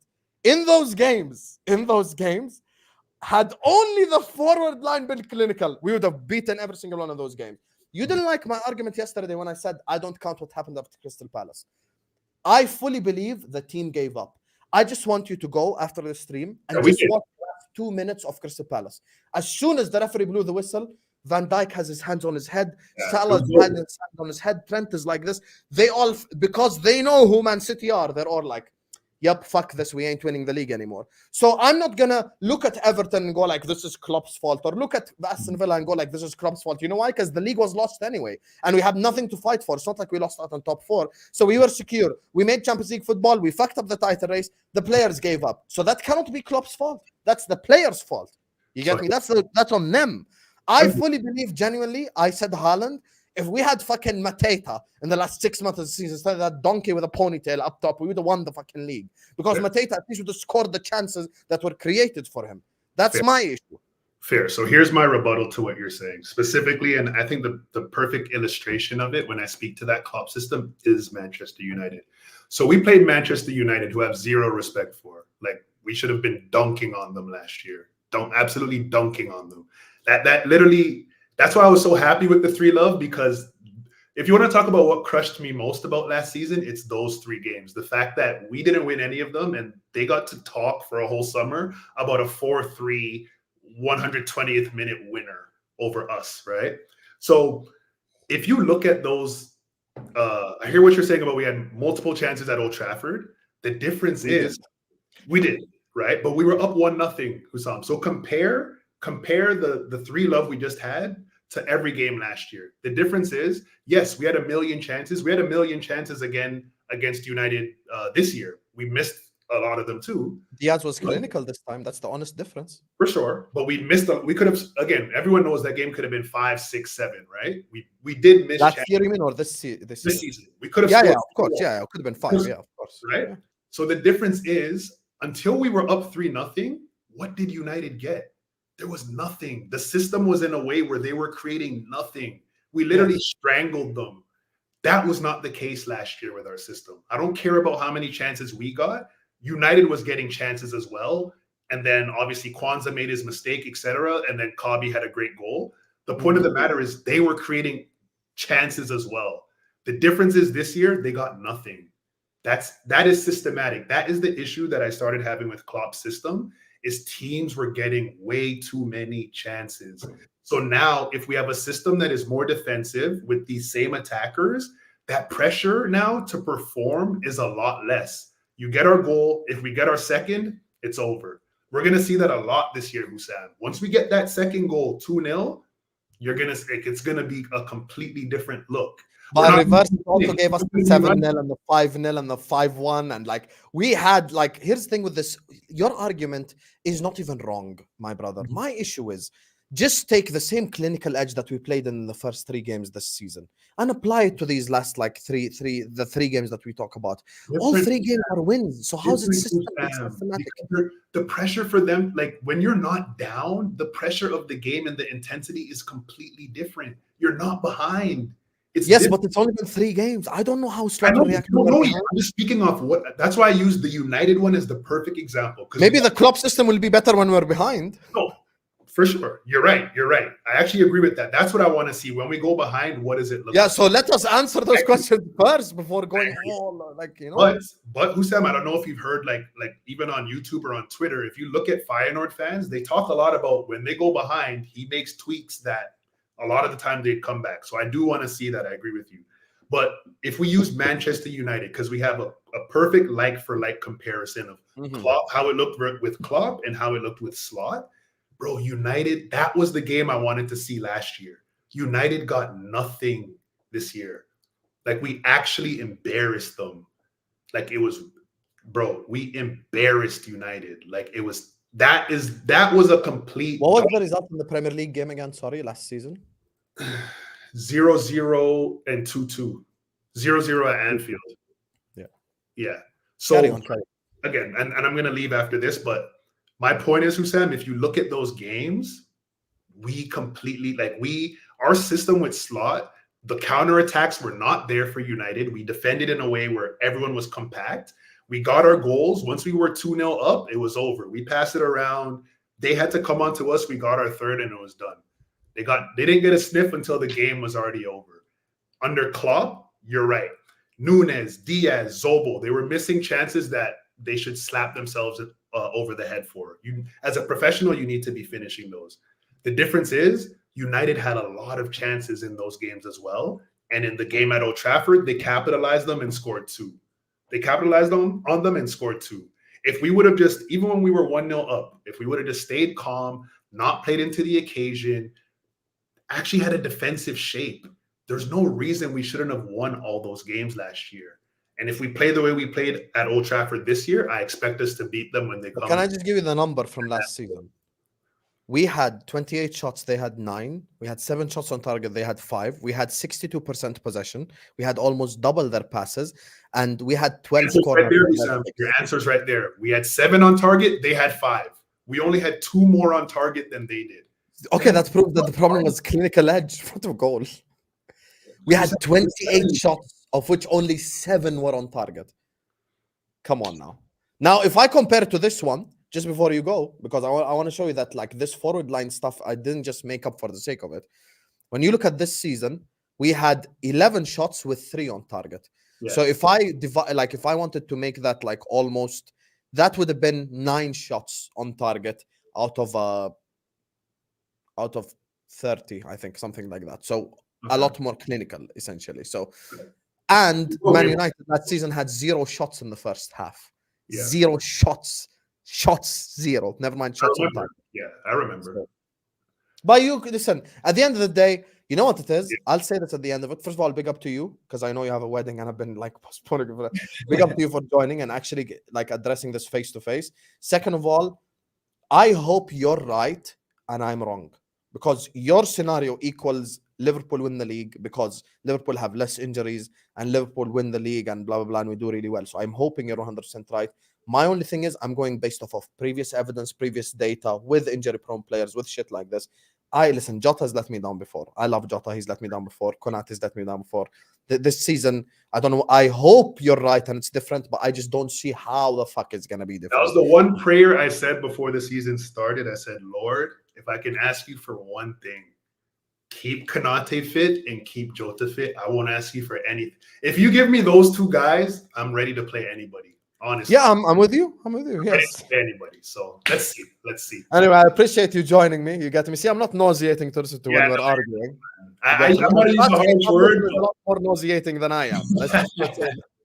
He wanted to curry for 70 million. we'll chat more. I'll be on some future We will. call-in shows, and we'll see how the season goes. Big up to everybody. Appreciate you. Yalla. See you. See you. brother. Love, love, Yeah. Emeka. Love, love, love. Big up to everyone in the background as well who waited. I know there's been one hell of a long stream, I know. But I told you from the start, listen, me and Emeka are gonna argue, and you joined in the background like a bunch of frauds. So what we're gonna do is I'm gonna add 3 of you at a time. I'm gonna give you 5 minutes each. You get me? Express yourself, tell me your thoughts, 15 minutes, and then get the 3 on after that. This show is going to be running until 11, so you still have 1 hour and 45 minutes, 15 minutes each. So try to get as many people as possible on this call-in show. Guys, this was a fantastic debate. Big up to Emeka. Get W's in the chat for my guy Emeka, because actually came on and actually discussed it with me for a whole hour and had this conversation. Let me just do the super chats, guys in the back. I know I've kept you waiting for too long. Aekavin, David and Patrick are next, so big up to you guys. Let me just address the super chats. Big up to you, Patrick. Big up to Chiesa. Says, Husam, if you're so much smarter than FSG, why don't you have enough money to buy LFC and buy all the players you want? This is, I think, by far the stupidest question you've ever asked in your life. I can't criticize a football club because I'm simply not a billionaire. So if you're looking for a billionaire to criticize another billionaire, that's never going to happen. Never going to happen. And on top of that, please don't think that John W. Henry became a billionaire flipping Beatles CDs. You get me? So go look on how the fuck FSG became billionaires. Husam equal ungrateful. And then he said, I'm so scared I won't go on the panel. Come on the panel. I'm not going to bite you. Come and talk to me. I want to hear your stupid logic. See? Look at this. We got Endo for depth in midfield. Endo equal GOAT. Stop anti-Asian hate. What more can I say, Habib? What more can I like? What the fuck else am I gonna say about this? How can I imagine saying it's Asian hate, bro? The less said about this, the better. You say Arsenal will win the league because City don't have a backup striker. Yet Arsenal don't have a striker. Makes a negative amount of sense as usual. I didn't say Arsenal gonna win the league because City don't have a backup striker. I said that Arsenal are gonna win the league because of their defense and because of the fact that they finished second already and fucking strengthened. You know, that's the fucking difference. They strengthened. We didn't. How are Arsenal rotating center midfielder with Moreno out? How are we rotating with McAllister out? How are we rotating with Gravenberch out? Who? Endo? Curtis Jones? Elliott? Been there, done that, brother. I have a Con4 slot. He gives too much information about tactics. I don't think that really cares in the grand scheme of things. I really don't think that matters in the grand scheme of things. Him talking about tactics on TV doesn't really mean fuck all, to be honest with you. So that's what I'll say. In the long term, that doesn't really make a massive difference, to be honest with you. So that's my honest opinion. Habibi, slot is our Paisley, better than Klopp. Everyone need to chill the fuck out because you're doing too much. You're doing too fucking much right now. Just chill the fuck out. I beg you. Just relax. I beg you, relax. Bro, when you say name like Paisley is one of the greatest, if not the greatest manager of all time. We cannot say slot is our Paisley. Fucking chill, bro. Chill. Relax. Relax, in the words of Roy Keane. Why are you doing too much, bro? Everyone's just doing too much. Chill the fuck out. Anyway, big up to all of you guys. Please do make sure you guys are liking. Do make sure you guys are subscribing in the chat as well. And yeah, we've got Aekavin. You get me, a United fan. We've got Patrick, the Chelsea fan. And we've got David. So since we've been talking about Liverpool for so long, I'll let them go first. So Aekavin, the floor is yours. Go ahead. Yeah, bro. First of all, big up to you. Big up to your family. Hope your mom's well, bro. I heard you say earlier that you take her to hospital. I mean, hope she's okay and everything. Hope everyone's well. Hope you two are okay as well. Yeah, I mean, last week Liverpool completely ripped us apart. I mean, I can't say anything much. I mean, we just, you know, I mean, we didn't turn up. I just didn't turn up again. Eric Ten Hag, fraud watch. I've been on this case since last year, and I'm still on this case now. I still think he should go. I don't think he should have been our manager since after the FA Cup final. He should have been sacked. I don't know why he's been given this amount of time. No manager would have been given this amount of time. I don't know how this fan base is just like, oh, Eric Ten Hag is taking us in the right direction. We struggle because of injuries. Everyone struggles with injuries, man. Real Madrid had so many injuries last season. They still won the Champions League and the league. Arsenal, they had a few injuries, but they still managed to get to the end. Manchester City, Rodri out a few games, they still won the league. So injuries is not an excuse, man. We spent 600 million now, and we're still not competing for the league. This is embarrassing. This manager should have been sacked. on the dot of the FA Cup final. I don't understand how he's been given this, because our fan base, they wrote this letter to Ineos saying, please keep Erik ten Hag because who we're gonna go and get this and that. Bro, Hansi Flick was available. Look at what he's doing with Barcelona right now in just a few games. The guy's won 7-0 in his third game. Like, what are we doing here? Erik ten Hag, man, I'm sorry, he's got to go, man. He really has to go. This is like, this is mad. This is mental. Like, I like our team. I don't think our team is bad. I have a few issues. I have issues with a few players. But United right now spending 600 million and not improving in attack is a major issue, man. We're conceding more than we're scoring. That's the problem. Our defense isn't the problem. It's more the midfield and the attack. But yeah, I'll let you guys say what you had to say.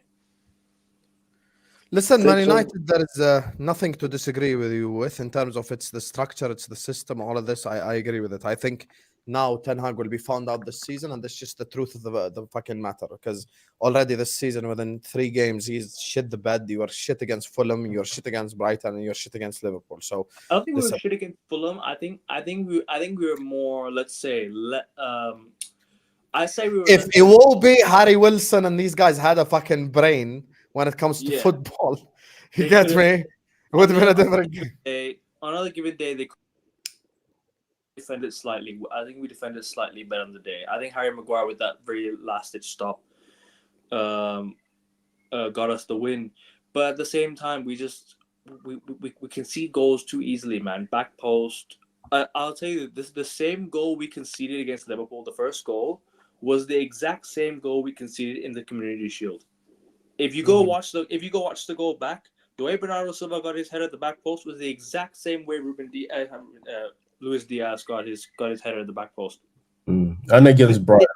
It literally a carbon copy, exact the same. You can go back and watch the same highlights, bro. United's problem is conceding at the back post. Onana as well. I'm sick of this guy, man. He's always off of his line.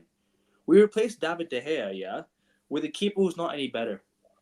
David De Gea would have been much better than this. David De Gea is not off his line. As much as I think keepers nowadays, but people have the narrative, keepers have to play with their feet. No, they don't. Keepers have to make saves. That's their main job. Onana cannot make a save to save his life. He literally can't make a save, bro. He's literally like every shot that he faces, it's like half of them turns to goal. How many goals did we concede last season? I swear we conceded the most goals we've ever conceded in the Premier League. Ever. We faced more shots than Derby County in 2007-2008. The worst Derby County team, the worst Premier League team that's ever played in the Premier League. We faced more shots than them. And you're telling me that we're any better? Like, this manager should have been sacked, man. The records that he broke last season was unforgivable. 8th place, lowest points tally, and he's still here. Van Gaal didn't get this. This level of energy. Who else? Mourinho didn't get this level of energy. Who else? There's more managers that I can name you that haven't got the same level of energy. Mm-hmm. But Erik ten Hag, all of a sudden, this is the Messiah. He's the king. He's gonna take us to places. No, he's not. He should have been sacked since last season. I'm saying this now. I'm saying this again. He should have been sacked.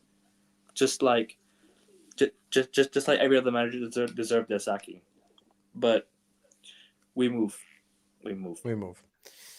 Go ahead, Patrick, the Chelsea fan. You get me? Go ahead. Thank you for having me on. Hope you're all right. Hope everyone's all right. First of all, a couple of things about a couple of jokes here. 600 million that Manchester United spent. How's Mason Mount? Is he all right? Never rated the guy. Never rated him.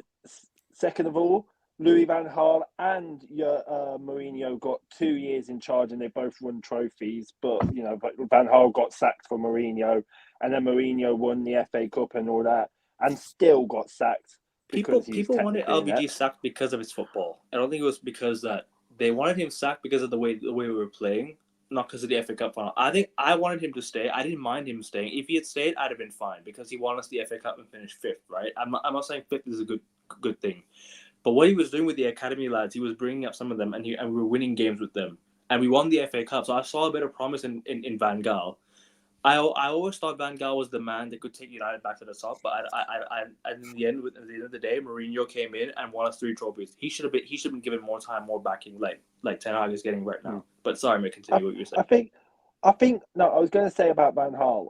If it weren't for Van Gaal, we wouldn't have heard of Jesse Lingard, Marcus Rashford, all these youngsters that came through and that. I agree. But anyway, off to the mighty Blues of Chelsea. It's a mess. Still back again. Bowley and Clear Lake having a civil war like Marvel and that film that came out earlier this year. And we have we know tactically inept managers signing youngsters on 18-year contracts. What's the point anymore? What's the point? Are we meant to pick a side? Sugar Daddy 1 or Sugar Daddy 2? Who are we meant to pick here?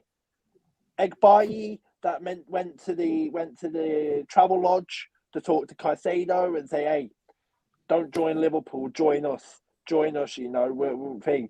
And we took Lavia as well. Was that Bowley or was that Egbayi? Was that the same Bowley that wanted Ronaldo and Neymar and that? And Egbayi wants to buy youngsters for 100 million quid on what? Sourdough wages.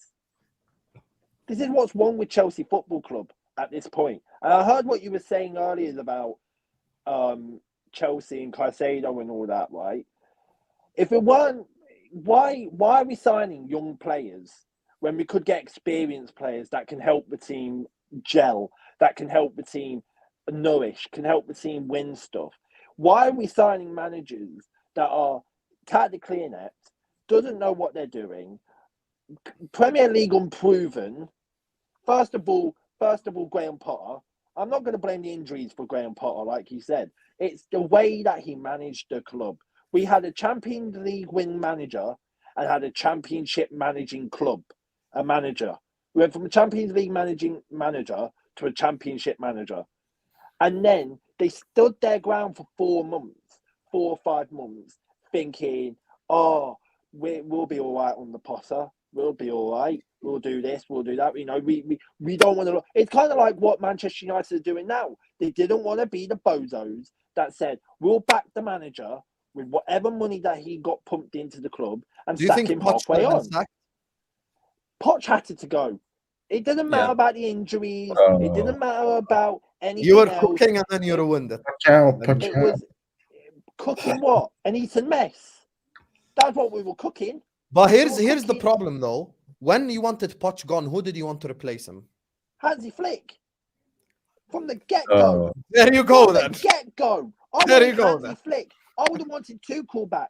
I would have wanted anyone, right, that is a proven manager and won everything. When we were searching for the new manager, I was Hansi Flick all the way. I wanted Hansi Flick because the way that he did it with Bayern and the way that he still did it with Bayern, yeah, we didn't have a good Germany World Cup, but then again, it's Germany. They didn't have a good season since 2014's World Cup. They've been run to the floor. Maybe a resurgence under Nagelsmann. We never know. Anyway, back to the point. Hansi Flick should have been my manager from day one after Potter left. But what do? We get Pochettino, a Tottenham manager, bottled the cup final. You'll be happy with that, Sam. Bottled it. $1 billion bottle. Thanks, Gary Neville. You mank bastard. You kept that in your bloody locker for so long, didn't you? You kept that in your locker, didn't you? £1 billion bottle job. What about Arteta? Red bottle job. What about Liverpool bottling the quadruple? There you go. And you have the bottle to call us £1 billion bottle jobs. Get fucked. Anyway, next thing. We sack Pochettino and we're like, okay, I might as well have a Hansi Flick. I might as well have a thingy again. I might as well have a Nagelsmann. Take Nagelsmann. I might as well go for any of these experienced managers. Who do we get? A man that won the championship with Leicester. Pass. 2-0 loss to City.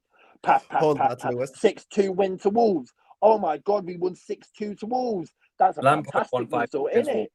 That was a brilliant result, weren't it? Chelsea are back.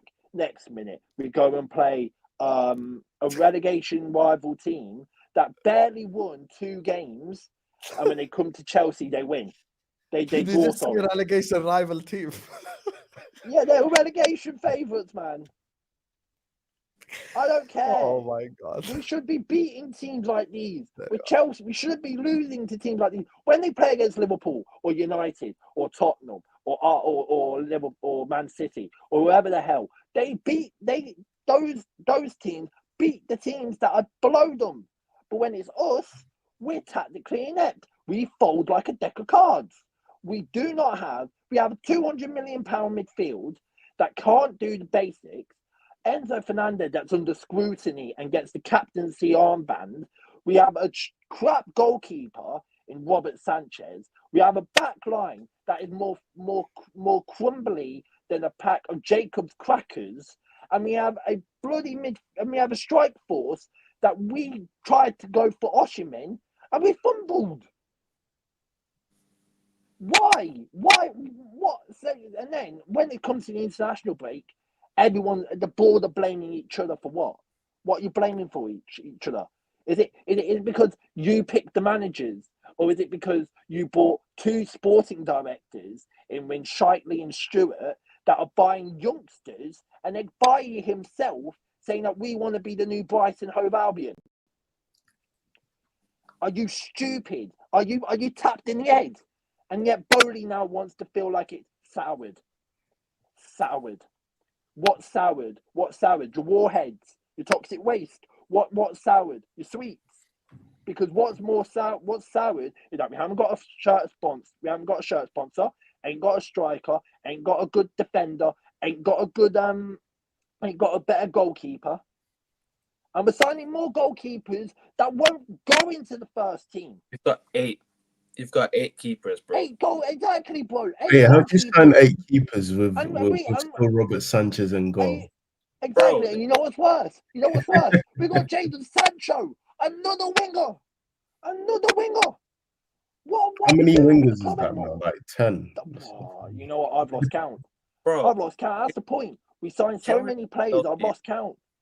Sky Sports did this massive telegraph about how many players are in each position. And we're like, oh, don't worry, half of them will go in this summer window. No, they haven't. Half of them are still here. They're still earning bare peas. What's going on? And nobody's going to give us the answers. No one's going to give us answers. So what's the point?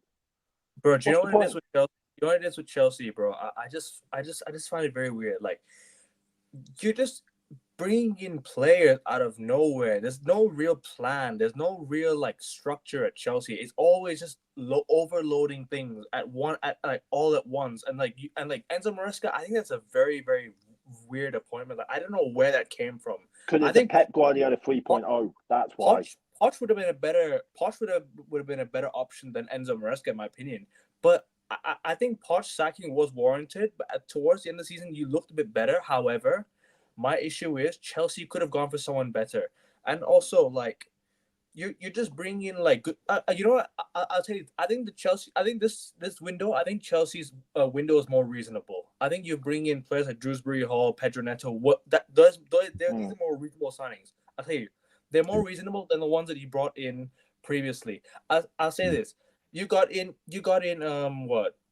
Caicedo, you got in Lavia, you got in Enzo Fernandez, all in the same year. And you spent nearly $1 billion. Breaking transfer records for both. For me, that was unnecessary. You needed to go and get, for me, a world-class sort of player. You can't just keep on going for young players and bargaining on them, like saying, oh, they're going to succeed. Not every young player succeeds. It's a huge bargain going for $100+ million bid for Caicedo. I think Caicedo is a good player. Enzo Fernandez, I think he's on fraud watch now, in my opinion. He was always on fraud watch from last season. Bro, the thing is, that cup final, he was invisible. Cup final was invisible. I'll say this now. I think Chelsea needs to start offloading some of these players, like offloading a lot, because you have like you've got like a pool of nearly 50 players, which is mad. And Lukaku's still on your payroll, or he's sold? Lukaku's gone. Lukaku's buggered off, and thank God, thank the Lord.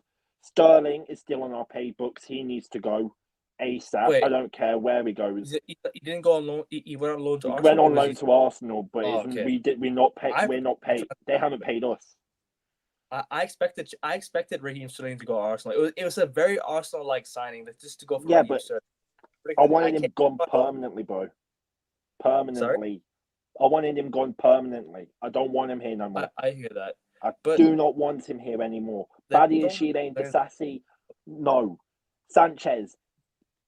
I'm not going to get angry. Sanchez needs to go. Petrovic should have been in goal this season. Petrovic, because he had a much more better season than Sanchez. But what do? We think, oh, he can play the system. He can play the system. What has he done in the 3 games that he's done? Conceded more goals. Conceded goals. That's 4 he's conceded already. What can we do when we see Liverpool's strength? Liverpool have a back line and the goalkeeper that has won them titles. Manchester United back line, yes, shaky, faulty, all this, but they've won trophies. Arsenal, brilliant back line. What does Chelsea have? Not a good back line, and midfield that costs 200 million, and a strike force that cannot even score apart from Cole, Palmer, and Madueke. What more can I ask for? I can't ask more. I can't pray. I can't do anything. I can't go up to Todd Bowley or Clear Lake because they're about to scrap. They're about to do a WWE ladder match for the custody of Chelsea Football they're Club. splitting, right? Pardon? They're splitting, right? Apparently, Yeah, like, they're splitting, but apparently Clear Lake don't want to sell their share.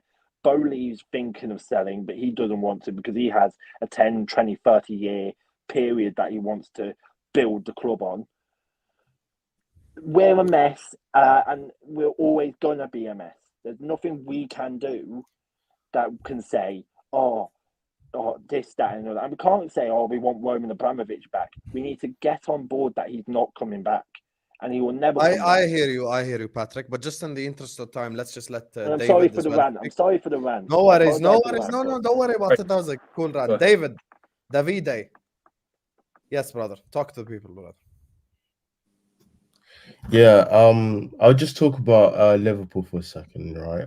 So I'm going to talk about the first topic is just about Klopp. So I don't like what people are doing here, like trying to put down Klopp for what he's done. Mm-hmm. You get people, frauds like Ryan saying, Klopp's style of play, this and that. What were we before Klopp? We'll finish in 9th, 8th, playing in the Europa League. If the Conference League was here back then, I was there back then, we'll be playing there consistently. We wouldn't even be getting Europa League. We'll be praying for Europa League. That's how bad we were. So I just want people to just stop this silly arguments about Klopp this, Klopp that. I'll name 5 managers we were linked before we signed Klopp. Ancelotti, good manager. Okay, yeah, that's fine. Bielsa, who pretty much got Leeds relegated. Mm-hmm. Gary Monk. Imagine Liverpool going for Gary Monk. We'll be in the Championship by now. If we had Gary Monk, imagine having Gary Monk for 9 years. We'll be in the Championship right now. And one thing that I don't really like about this narrative about this basketball, football, about Oh this. my God, Gary Monk was the Swansea manager. I remember now. Yes. And remember, Gary Monk was in before he even got that job. He was like an interim manager. He was like a he was a Swansea player. Then, like in the middle of the season, he just got the job, which is kind of funny. So yeah, moving on then. I don't like this narrative about Klopp, this basketball, football, about up and down football all the time, because the football, was heavy metal. That's what Klopp said, right? Mm-hmm. But in those seasons where we were very, very good, it had controlled aspects of it. Klopp's football at his highest peak has controlled aspects of it. It's not all gun ho for 90 minutes. The one that here, there's 3 enemies that Klopp had, right? The first one, FSG. Of course. Klopp did not get backed. I would say he did. Brendan Rodgers actually got backed more than Klopp, I would argue, pound for pound. Number two, Man City. Man City were much more better. Yes, I'll agree.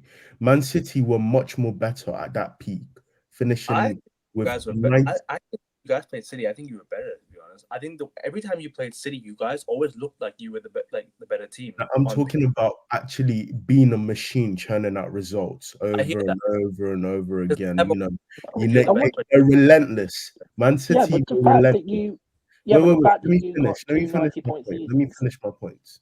So yeah, let David go, please.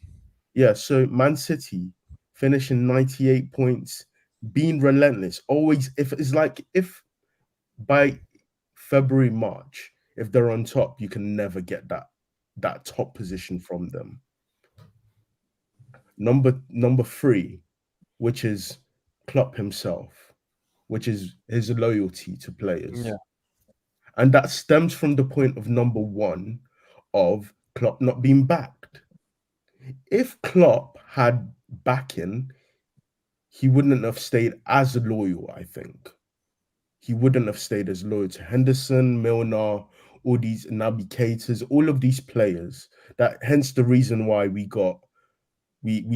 sold and got rid of 7 midfielders last season and got 4. So I want people to stop this narrative about Klopp, all of this trying to put down Klopp for what he's done over the past 9 years, because with Klopp now, he's turned me into a fan, a Liverpool fan who used to pray for top 5, top 6, and top 4. Now expecting to win the league every season, and I expect that. I expect Liverpool to be going for the Champions League and the league every season. That is the standard. That is where we should be every season. Same with my club as well. Yeah. I understand that about United. Number 2, the second point I wanted to make is the group of people who put down Slot because of Klopp. Right. Slot is a new manager, right? I understand having Klopp for a long time, all of this and all of that. Klopp was our best manager in the Premier League era. But Slot is now our new manager, and we have to back him now. We have to. We've got no other choice. He's a very good manager from what we've seen so far, but there's still a lot to prove. However, we can't put him down because of what?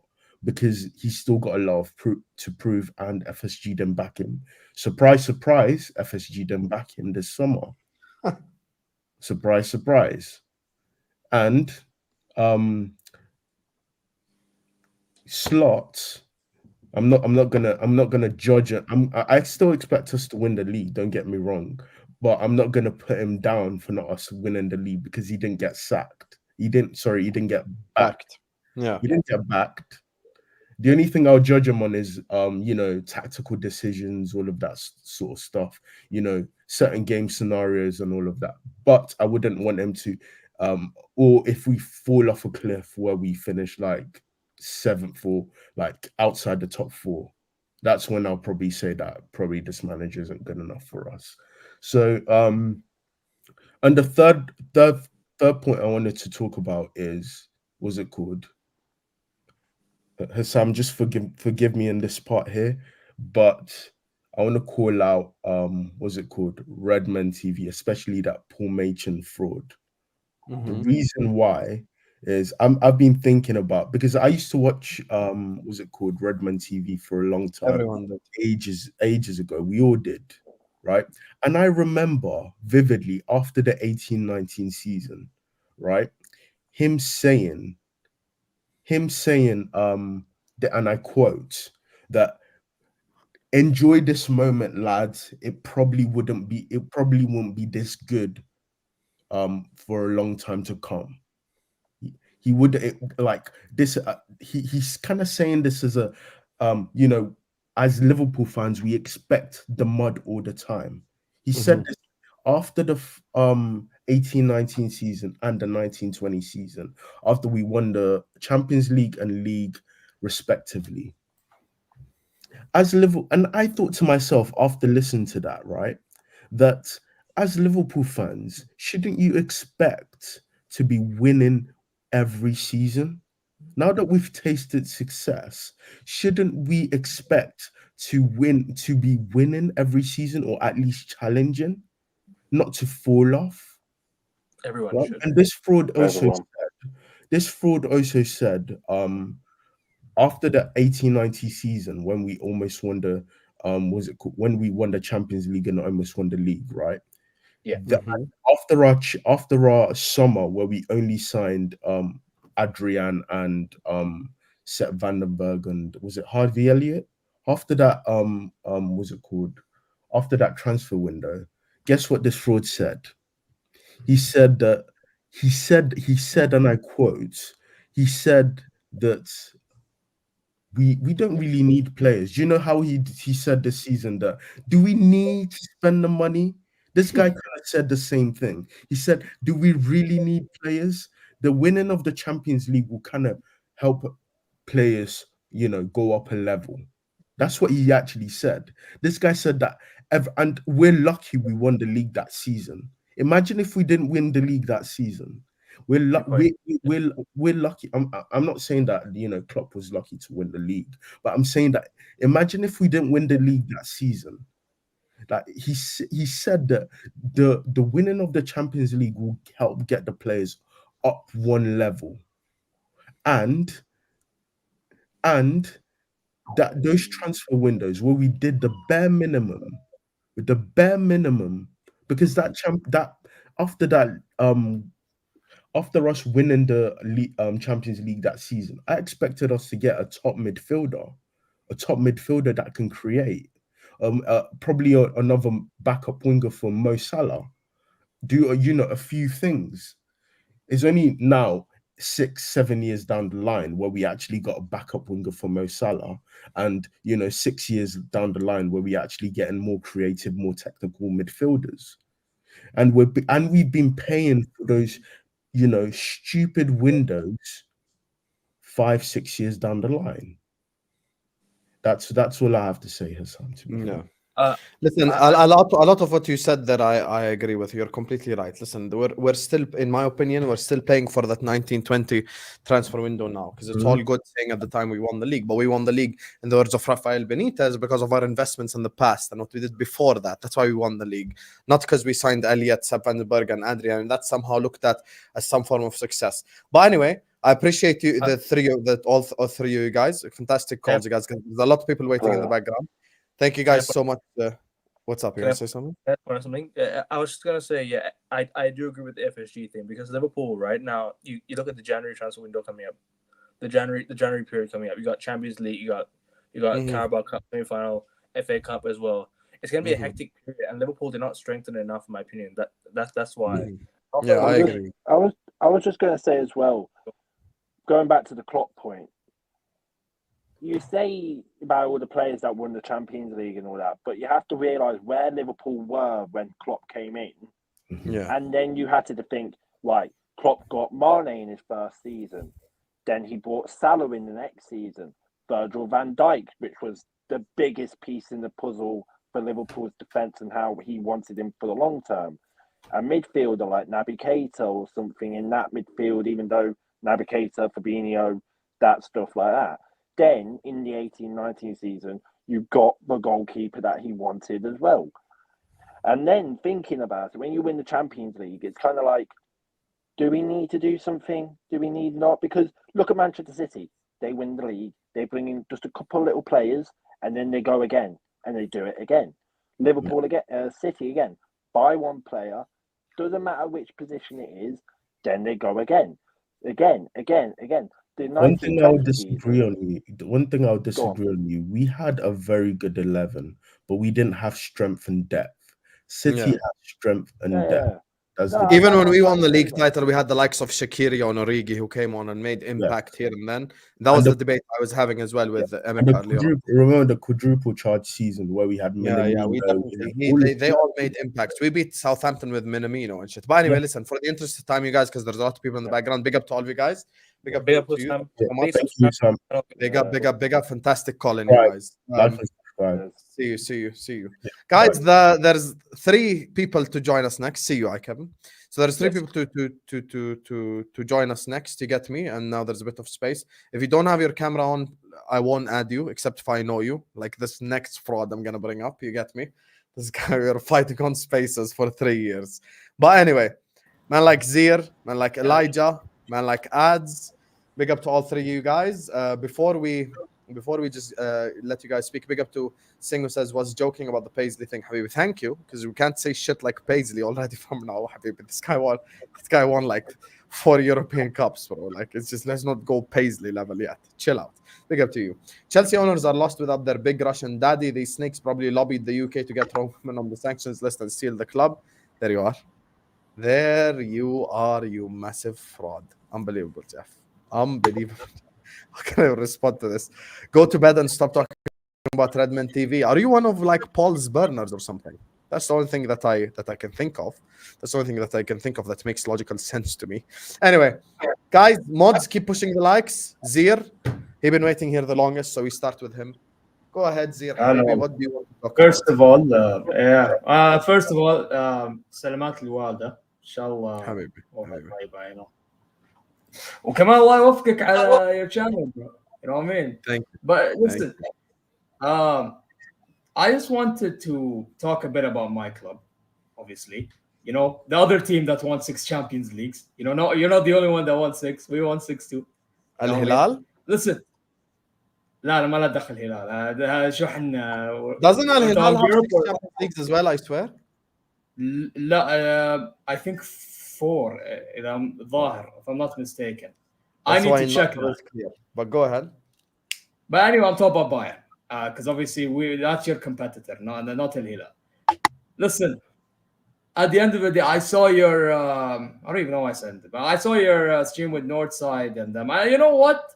I actually initially, when the draw happened, I was like, we have a higher chance. But then I realized you actually have a point because at the end of the day, as much as I'm happy with my squad to a degree, there's only one hole. That one hole could hurt us. You know what that hole is? Our center backs. Imagine I have to rely on dumber and dumber.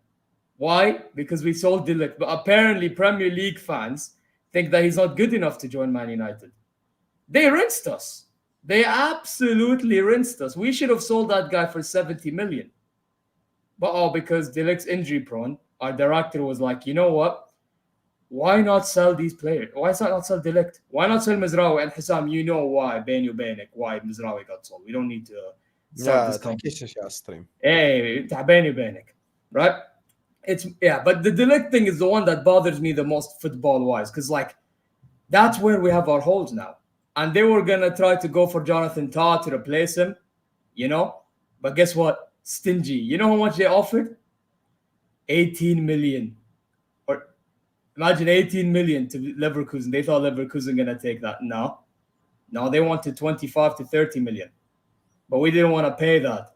And now look at us. We don't have a center back. Although the good thing is, I have to say, is Tah's contract does end in 2025. And he did confirm that he's not going to play for Leverkusen after this season. So inshallah, you know, maybe our board will be proactive in January and get him. But even then, like you mentioned for your team, I'm mentioning it with mine. If I look at our schedule right now, while we have Champions League, it's going to shock you, right? From match day 5 in the Bundesliga onwards, we're screwed. Because we have Leverkusen at home, Aston Villa away, Eintracht Frankfurt away, Stuttgart at home, Barcelona away, and then we get to Bochum, who is our bogey team, one of our bogey teams. So you look at that schedule, and you look at the center backs we have, and we don't start Palini, which I do not know why company does not. Well, we were apparently our club was trying to look for Gomez, weirdly enough, And at the time, I was like, you know what? We're not getting any center backs. You may as well just take him. You Gomez wanted is Jonathan clear of Tolbert. all your center backs except Kim Min Jae, to be fair. But صراحة Kim Min jackass because he's been also a bum when he doesn't have somebody reliable next to him. So you can add Kim Min Jae to the list if you want to. I don't mind. Listen, at the end of the day, right? If we don't, with our center backs, all it takes is one counter attack. We're screwed. You know what I mean? But again, because of company's style of play, which I have to admit is kind of promising. I know you guys want to joke around about he got relegated with Burnley. I know. But it's not He did. always It's not a joke. It's a fact. Yeah, I know, but you know what the problem is, Husam? The problem is they use that as a reason to say, "Khalas, now Bayern are screwed because they got company by default." Like, don't get it twisted. I didn't want him as my first option. I mean, we got rejected by what, 8 managers before him? You know what I mean? I wanted Flick personally, but now that we got company, it's one of them ones where he has an attacking mindset. That's all I care about, bro. We had experience in Tuchel. What happened? You know what happened? Experienced donkey Tuchel got us where? Billah alaik, got us no trophies. And we barely won the Bundesliga because Dortmund choked. فهمت قصدي? Like, you get my point where I'm going with this? Yeah, Like, I know. I warned you about Tuchel from the start. Habibi, I already knew. You didn't have to tell me. You know when I realized? Habibi? And at the time, I wasn't even chatting to you then. I realized Tuchel was an issue from last year, November or October around. So I already knew he was a donkey. You didn't need to tell me, like, from when I started talking to you, bro. You know what I mean? Yeah. And I told you, even on the MHF, remember when there was a little conversation about, I even said, if it wasn't for Tuchel making the subs, we actually could have had a chance at Real Madrid. I said this myself. I didn't go blame referees. I did none of this. I blamed my manager and our 2 forwards, Gnabry and Kane, for the chances they missed. In football, guys, I'm going to teach you one lesson. Control your own destiny. Because if you don't control your own destiny, by the time you get to a stage where somebody screws you, you're going to make these excuses. You know what I mean? But yeah, as a whole, listen, I just don't see us winning the league because of the reasons I mentioned earlier. It'll be amazing if Leverkusen do a 2P to get me with Xabi Alonso. I'd love him to be successful. I love Xabi, man. But they lost in it. But they lost to Leipzig, so they can hold that. They lost 1 game. Let them live. Anyway, go ahead, Elijah. Talk to me, brother. Today I'm a Chelsea fan, so I'm just going to speak on the Chelsea situation. And honestly, Husam, we're in a mess because yesterday, I'm not sure if you heard the news, but Egbali and Togboli, it looks like the situation could be cut short because it looks like we are at risk of them two having a civic war. And I'm going to give you the reasons why that this happened. Because there are 4 things of why Chelsea are in deep trouble because of these owners. And there's 4 things. Number 1, it's because of the disagreements of the club's direction, you know, because what basically means is that we used to be winning trophies, but now it's about they're signing too many young players and not so much experience. So that's the main reason. Number 2, it's because of the performances that we had over the last of 2 years, ever since they came in, because we haven't kept clean sheet. We'll always concede goals. We haven't been consistent enough and all that stuff. And another one is that these owners were planning to build a new stadium, but unfortunately that didn't happen. And the reason why they want to build a new stadium because they want to have like a great atmosphere, because usually Stamford Bridge used to be a great atmosphere, but this season so far it has not been that great. You see some fans, you know, booing, you know, calling out Conor Gallagher's name when he's not at the club, you know, not mentioning about Trevor Chalobah. So listen, man, I'm not sure what's going to happen, but if they don't sort themselves out, I don't know what's going on. Like, people ask me, are you Togboli or Eric Barley? I'm neither, because I'm a Chelsea fan. I'm here to support my club, not the owners, because ever since they came in, they just win our club. Went from Champions League winners to now being the Conference League, which is terrible, you know. And when it comes to Chelsea, my expectation is as always, top 4 and a trophy. Because like you said, Husam, on the football terrace, if we don't finish the Champions, if we don't make it to the Champions League over the next couple of years, we're going to be in serious trouble by FFP. And people thought that FFP is a joke thing. Look what happened to Everton. Look what happened to Nottingham Forest, even Leicester City, Man City as well. They could be next because of the 115 charges.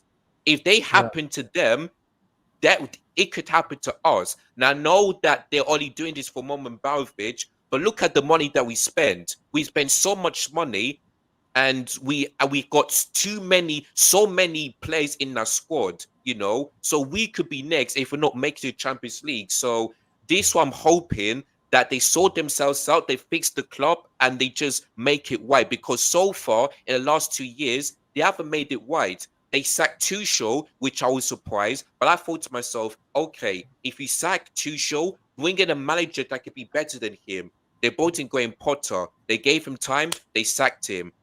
They had Frank Lampard say into him, didn't work, sacked him. They'd bring in Poch, which I was surprised by the way they sacked him, because of the last couple of games here, we had looked really well, but it was too little too late. I didn't want Poch, by the way, but if he can prove me wrong, then I'll hold my hands up and apologize. But he hasn't, so they sacked him. So I was like, okay, which other managers can be better than Poch? They bring in Enzo Huesca, a championship manager last season. You know, yes, he won the league, but guess what? They were lucky to win because they had 15 points ahead of Ipswich Town and Southampton.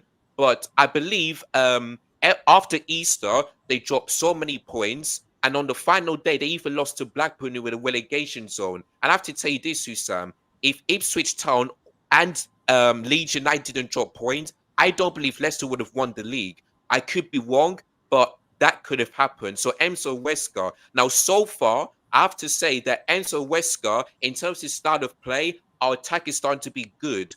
But I'm still concerned of our defense because we still cannot defend whenever it's from set pieces, whenever it's from crosses, whenever it's from giving players that much space, we still cannot defend. But in terms of our attack, it's starting to get a bit better. Now, to me, for Chelsea's transfer window, I weighted as a 6.5 out of 10 because we have some good players, but the fact that we didn't sign another centre back and a special striker, that's why I don't have Chelsea finishing the top 4, if you know what I mean. Because these owners were interested in Victor Osimhen, but they said they're going to do it on the final day, and guess what happened? The deal was off, and now it's going to Galatasaray. You know, if you weren't interested in Victor Osimhen, maybe try and give Ivan Toney a chance because he's Premier League proven. Next, maybe not be better than Victor Osimhen. I was shocked that no Premier League club went in for Tony. You are right. There you go. Yeah. Yeah,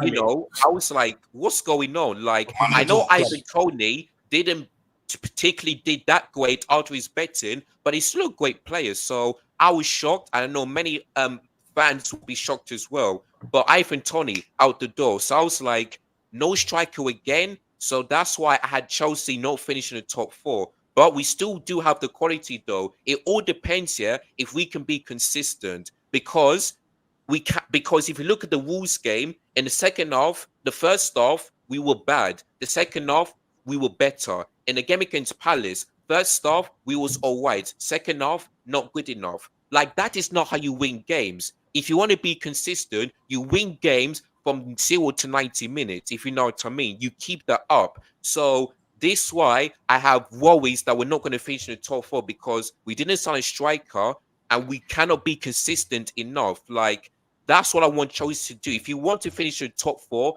be consistent in terms of performances, you know, staying unbeaten and all that stuff. But I don't know what to say. But listen, Chelsea, you know, not a bad start, but we have a lot of improvement to do in terms of our defense, be consistent, and the manager getting things right in terms of the substitutions and the tactics, if he can stick by it and all that stuff. But we'll see what happens. But yeah, that's my thoughts on Chelsea so far. Very well rounded there. There's a lot to unpack, obviously, from what you said, but there's a lot I agree with. Listen, obviously, things ain't all sunshine and rainbows at Chelsea. And the Chelsea fans that call it out, I respect, because people are just doing too much with Chelsea, acting like it's all good and shit. That's just not the reality of the situation. But Elijah is saying the truth. Big up to Luke, says, hit the likes, chat. Yes, make sure guys are hitting the likes, because this guy and me, we go way back. You get me? I see he has himself on mute. This guy, Oh, I'm being respectful. Go on, Husam. Diaz's biggest fanboy on the planet. The only thing, listen, we realized last season when we were on Spaces together is that we actually agree on a lot. We disagree on Mo and Diaz for the most part. That's the only two disagreements. Klopp Defense League together. I was seeing his comments when me and Emeka were having the argument about Klopp and stuff. So, Adz, yes, Diaz fanboy, Habibi. By the way, just before you start, I saw that Fraud Deluded post the clip on Twitter. And then they were like, oh, Husam's moving new and different when he says this Adz guy. That fraud clipped me up out of context because I was talking about you previously in the stream. So I was referring to you as that Adz guy, not someone that's irrelevant. Fuck you next time, Deluded. You clip me up. You bastard. Clip me up properly. Anyway, you should have seen my acts that day. First of all, yo, big up Husam, though. Listen, man. Respect the work rate, man. Listen, we're loving the platform. Big up the chat. Your chat is active, man. I was in there earlier. Yeah, they don't hold back. Them guys don't hold back, man. So big up the chat. Big up the guys on the panel as well. Ain't that funny, my guy? Chelsea, you don't buy players. We don't even buy players. Different problems, man. I would love to switch for one day. Listen, I've come on to talk about, it's been touched on already by the previous speaker, but this Klopp thing, the revisionism is weird. I don't know, all of a sudden it's come up. And now because, and listen, big up Slot. He's done well. He's done well in his first 3 games. But, you know, we've always got to inject some new copium. And the new one now is, oh, listen, Jurgen's football was rock and roll and this, that, and the third. And I'm like, guys, take a step back. Add context. You can't judge a team that was chasing the league title in the last couple of months versus a new manager that started a job and we played 3 games. Because if I go back to the start of that season, last season, a lot of people had Liverpool finishing 6th, 7th, coming off the season before. So even when we started that season, what was interesting was I don't think anyone expected us to hit the gates that we did. And we played great football. Liverpool actually played great football last season. Yeah, there was an element of rock and roll. That's Klopp to a T. But the football we played was, you know, you get out there, you see your opponents and you get the job done. Now, defensively, we've always had questions because we never replaced Fabinho. So that was always going to be an issue. I just find it funny that all of a sudden now, like, the fan base is shifting that, oh, Slot is the new Messiah. And I just think we need to take a step back. We ain't even started playing 2 games a week. Like, Champions League football's not kicked in yet. Bear in mind, that's another big factor. Last season, we played in Europa League. So if you look at the first couple of round of games, we rested Van Dijk, which is rare. Van Dijk actually didn't play the Europa League games in the early stages. He came in later when we got closer to the knockout stages. If you look at this season, and this is where I agree with Husam, and I don't agree with this guy much, by the way, but this is why I do agree with him. The drop-off in terms of our A-team, and let's all agree, our A-team is what we saw against United. The drop-offs from a Gravenberg or McAllister to Jones, who's the other guy? Endo. Listen, no disrespect to Endo, he did a job last season. I'm sorry. We've got Milan, we've got Leverkusen, we've got Leipzig, we've got Madrid. We're not trying to roll up to these places. Big up my guy at the top. We're not trying to roll up to these places playing Endo in midfield. It's not a good look. So FSG, the whole ownership, the recruitment team, I'm sorry. The window was shocking. Endo against Chouamani and Camavinga. It's crazy. It's crazy. It's crazy. And I wanted to come on earlier because I know the other guy. I wanted to come on earlier because I know the other guy was, I get it. The positivity is very high in the fan base. I love it. We just boxed them at OT. Love it. They didn't even have a chance. By the way, that should have happened last season. That was on the attackers. That should have happened last season. Agreed. But the copium is brand new. But for me, I'm like, we've got to take a step back. Slot has done a great job. I love what he's done with the team in terms of making it balanced. That was my biggest issue with Klopp. The Trent inverting into midfield, Robbo booming forward. I don't think it was ever going to be effective in this era. So we needed to switch it up. I like that he's now put a double pivot to help out and not make it a single DM because I think we were struggling in that area.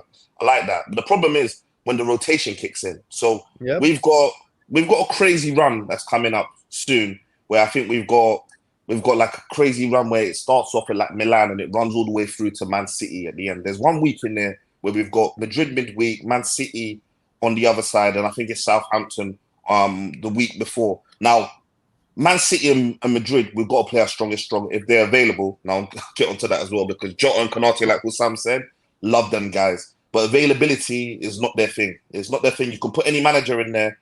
We don't know Jota's going to roll out a whole season. I don't even think I've seen Jota play a whole season, and I don't think I've ever seen Konate play a whole season. So I'm not expecting anything new this season. Now, even if we have those guys available, you're gonna have to rotate the team for one of those fixtures out of the three. Now, say we play Southampton the week before, do we trust Jones and Endo to do a job against Southampton? That's where the problem is.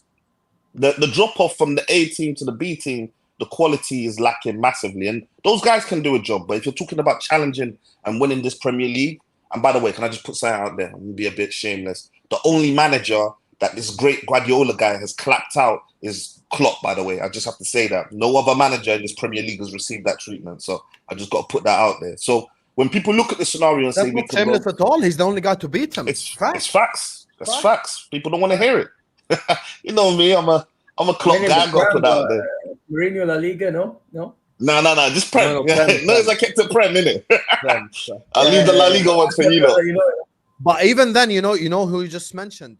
That's prime Mourinho. That's like Mourinho in his fucking element, beating Pep. So it's not like anyone can just do it, you know. Facts. And by the way, when people talk about winning the league, come on, guys, let's put some reality in check. Bar the only manager that comes to mind in recent history, and you're gonna like this as a Chelsea fan, was probably Conte. No other new managers come in and won the league off the bat. Not even the great Guardiola himself. He came in and he finished third that season, if I remember correctly. So I think people putting all these crazy expectations on Slot to win the league, I think we need to chill out. I'm judging Slot on a comfortable top four, which he seems he's heading in the right trajectory, and he needs to get through that Champions League format for the first 8. I don't want to see him going through that meaty side knockout, because if he goes through the meaty side of knockout, we have problems. He shouldn't be going through the meaty side. So first 8, get through, and then we see what you do in champs, because we've got heritage there. And the league comfortable, you know, I think he should be finishing within 3rd minimum. If he gets 4th, we'll see. I don't see anyone challenging apart from that. And then maybe a little cup run, an FA Cup, you know, Carabao Cup. That's a good season. And then if these fuckers, sorry, excuse my English, if these guys do their job and actually recruit for the team, and we go into the next season, then we should be challenging for the league. That's how you judge expectations for a new manager. Curtis Cook, Michael Edwards every day. Oh, yeah, he's loving it. He's loving it, man. But anyway, Husam, let's push the niceties to the side. The niceness to the side. Husam, I'll just say this as well, by the way.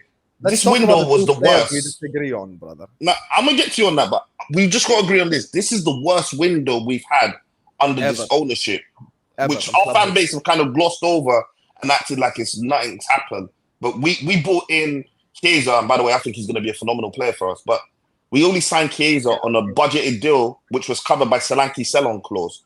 The business we done this window was shocking, abysmal.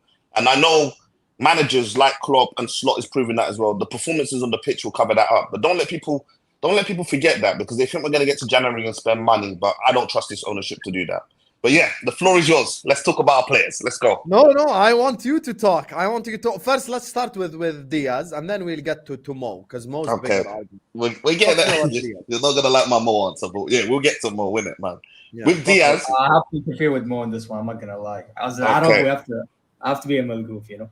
Okay, there we go. So with Diaz, by the way, we signed Diaz to a 56k a week contract, which is on him. I'll be real. That's on him and his agent. They signed that deal. It is what it is, isn't it?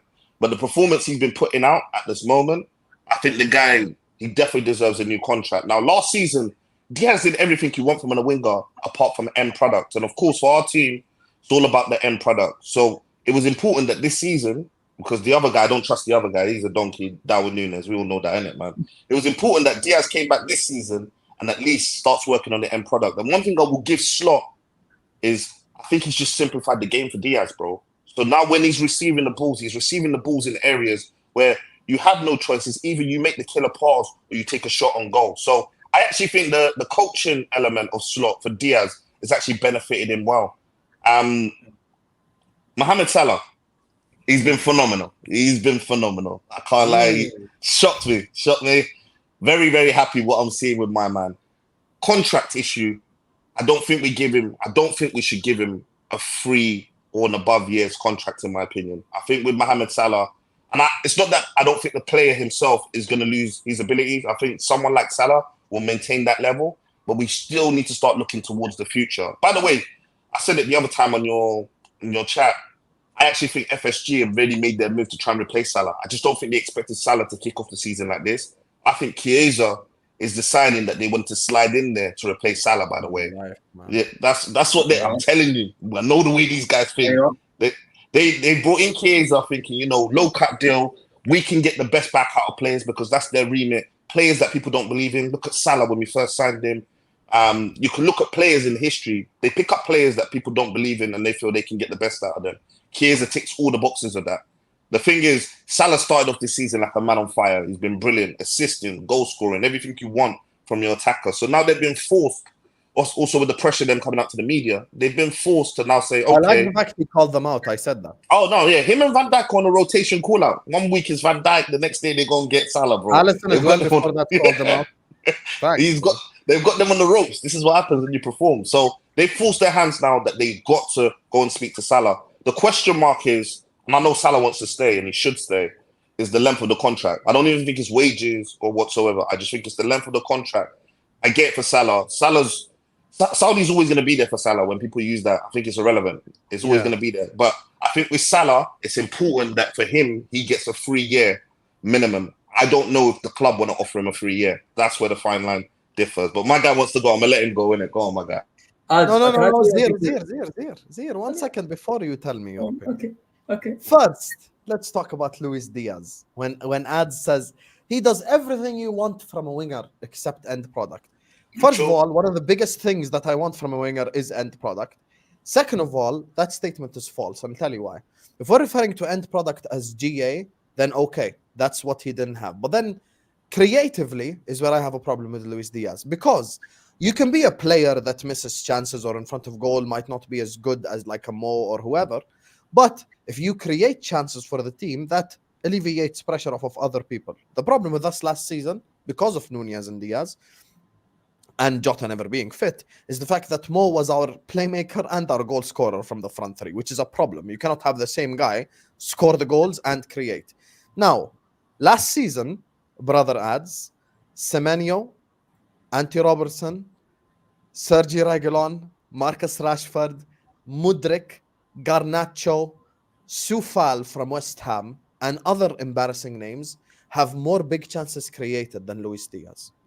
So I'll tell you, this is what a winger should do. Elite wingers are basically players who are effective in front of goal, they affect the game, and they turn up for you. And then you have the wingers that are creative wingers.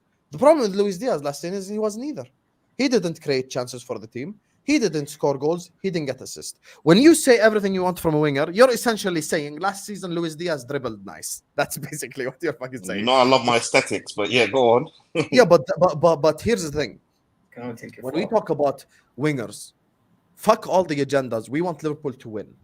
Now, players who dribble well and also are effective out of goal are the best of the best out there in the world. You know, we're saying like, bro, Ronaldinho is like effective and dribbles well. Like that's a little bit rare to find. But then you have at least the players in between. My problem with Luis Diaz is when you go into the big chances created category, which shows you stuff that has nothing to do with GA. So even if Nunez missed or Salah missed or whoever, it counts for him. He played 37 Premier League games last season. And he has less big chances created than Anthony, than Garnacho, than wingers who we all consider shit. Like, I'm talking about, like, the shit, like Mudryk. Mikhailo Mudryk has more big chances created than Luis Diaz. This is unacceptable for a player of his level, and given the fact that he's 28 or 27 or whatever the hell it is. Like, this is who he is, bro. It's not like suddenly he's going to wake up and become so much better. Now, in terms of Slot, you're being a bit of a hypocrite with your argument, because you want me to not get excited with Slot after 3 games, which I agree with you, but then I can't get excited after Diaz with 3 games. Apologies and shit like this. You know what, Adz, you know what you remind me of? Remember on Spaces 2 years ago when Nunez scored in a game and all Newcastle. the guys asked you for apologies and shit? I was like, guys, apologize after consistency. We cannot do this.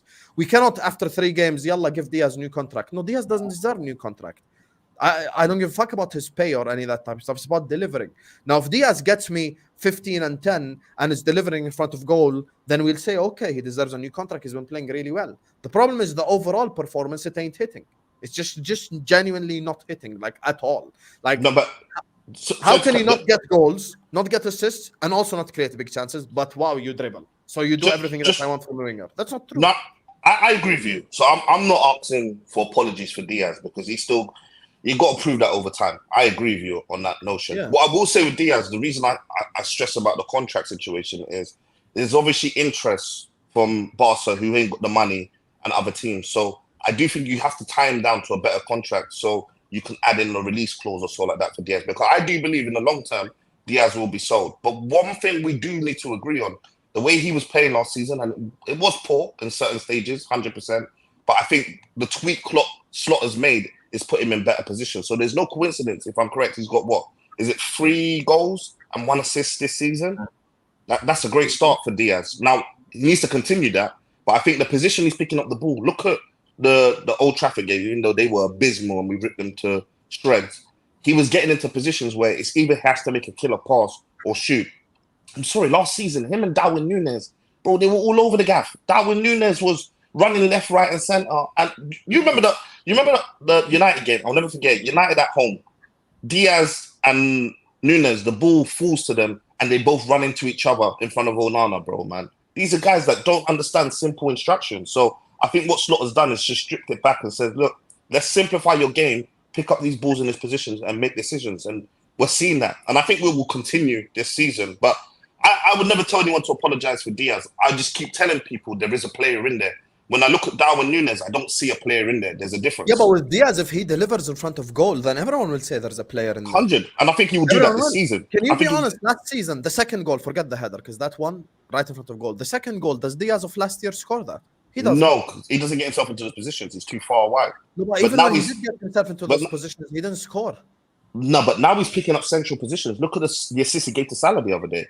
He's picked up the ball in the middle of the pitch and played a free ball nicely through to Salah. So there's things he's improving on. I keep mentioning the 56K, by the way, and this is a bit shameless, but it is what it is. Bro, those are squad player wages, bro. Darwin Núñez is on 140. Gakpo's on 120. This guy's on 56K, bro. Really and truly, he should be on the bench. He's keeping these guys out of the team because he's doing something right. So I'm just saying, give Diaz time, like giving Slot time. By the way, I'm not being a hypocrite on Slot. I'm not going to get onto Slot because they've not backed him this season.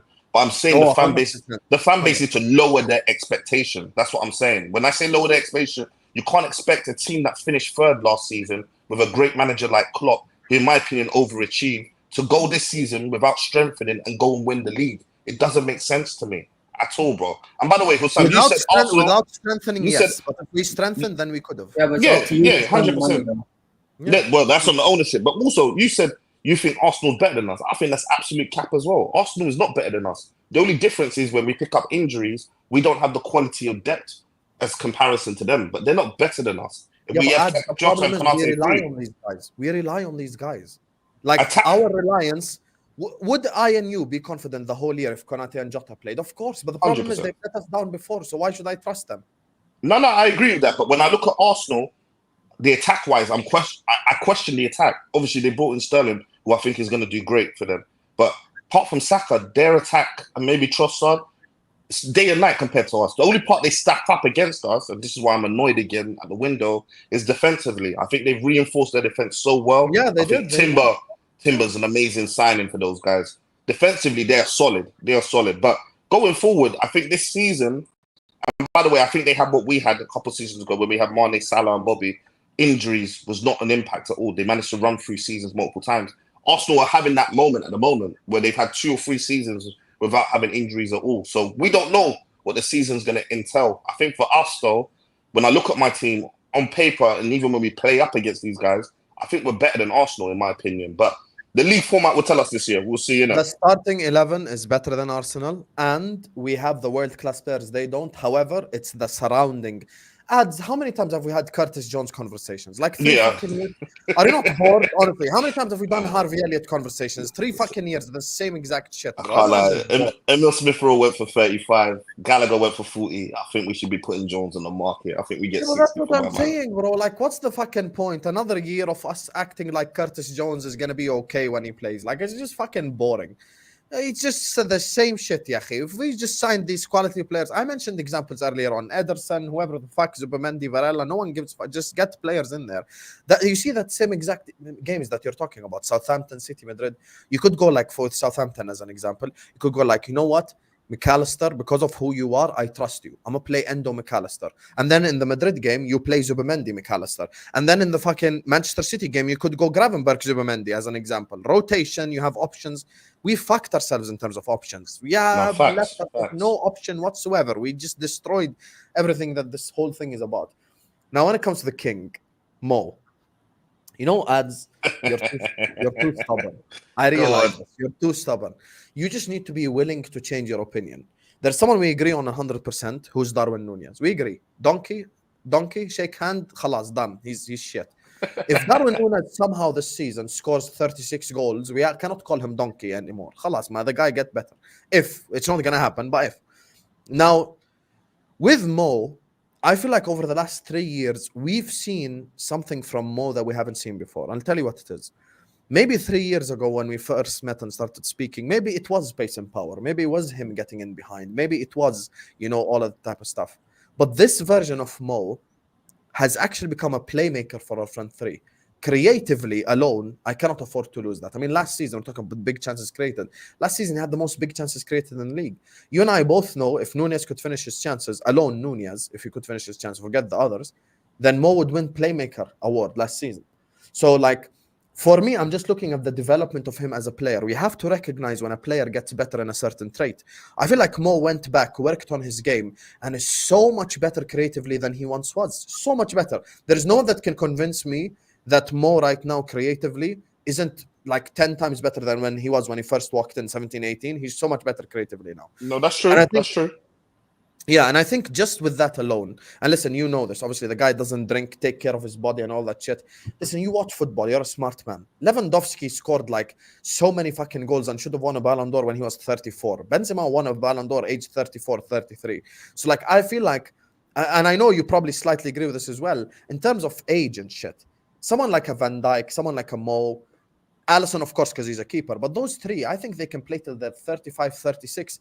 And let's assume Mo is playing like 80% of his current level. Let's say next season he's 90% of this level, and the year after he's 80% of this level for the 3-year contract.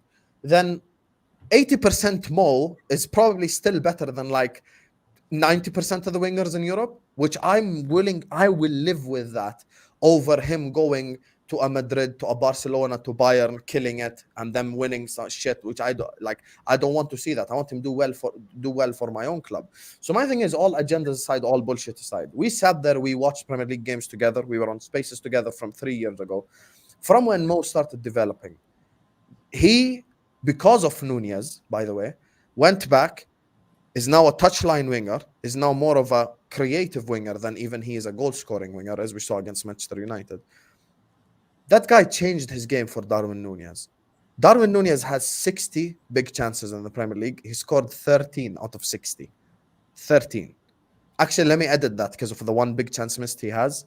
It's now 61 big chances that he scored 13 out of 61. He missed 48 big chances.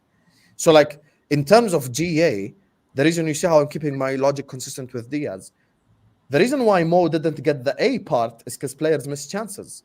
Like, he literally had the most big chances created in the league. That's why I feel like, listen, we can sit here and we can say stuff about Diaz and Nunez and Gakpo, blah, blah, blah, till the cows come home. He still is our best forward. And we have to give him a contract. We have to give him a 3-year contract.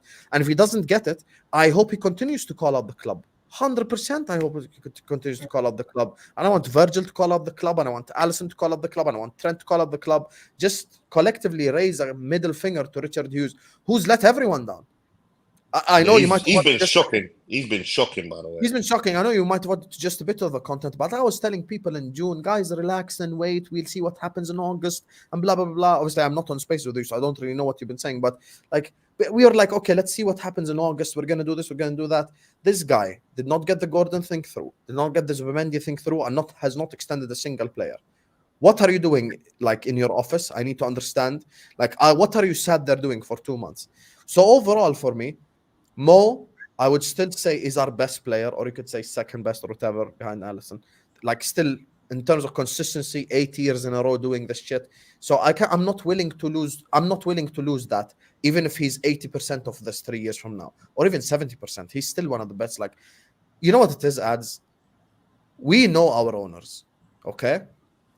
The problem mainly is them. Because Yeah. if we were the type of club to sell Mo and buy Vinicius, I'll shake your hand right now. Go bring Vinicius, yalla, we can sell Mo, no problem. We are the type of club to sell Mo Salah and then get Johan Bakayoko and go like, yalla, this replacement right there. This is the problem with us. Now, We facts, never but think like for like. You Husam, I think they made the move already. You know, like I don't think the fan base want to hear it. really believe this Chiesa thing? I think it's Chiesa, bro. I think their thing was, you know what? I'm telling you, these lot, I think they said, you know what? Bringing Chiesa, we trust a manager to get the best out of players and maybe getting back to that level he was at before he picked up the injury.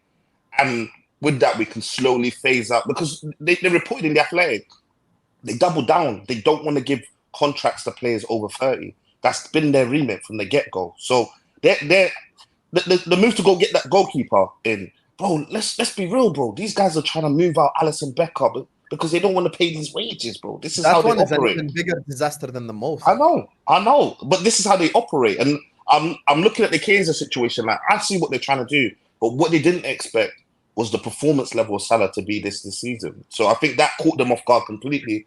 And now because he's coming out to the media and putting pressure on them, they've got no choice but to go into negotiations to talk about it. Fact. I just think the left on the contract is where the debate will be interesting because I think Virg, Salah want to stay. I think Trent's a whole nother different situation. Yeah, I agree. I won't even go into that. I think that's a whole other situation. But I think Mo Salah, Virg want to stay, but they want to deserve the contract that they feel. Even Alisson, by the way, said publicly he want to stay.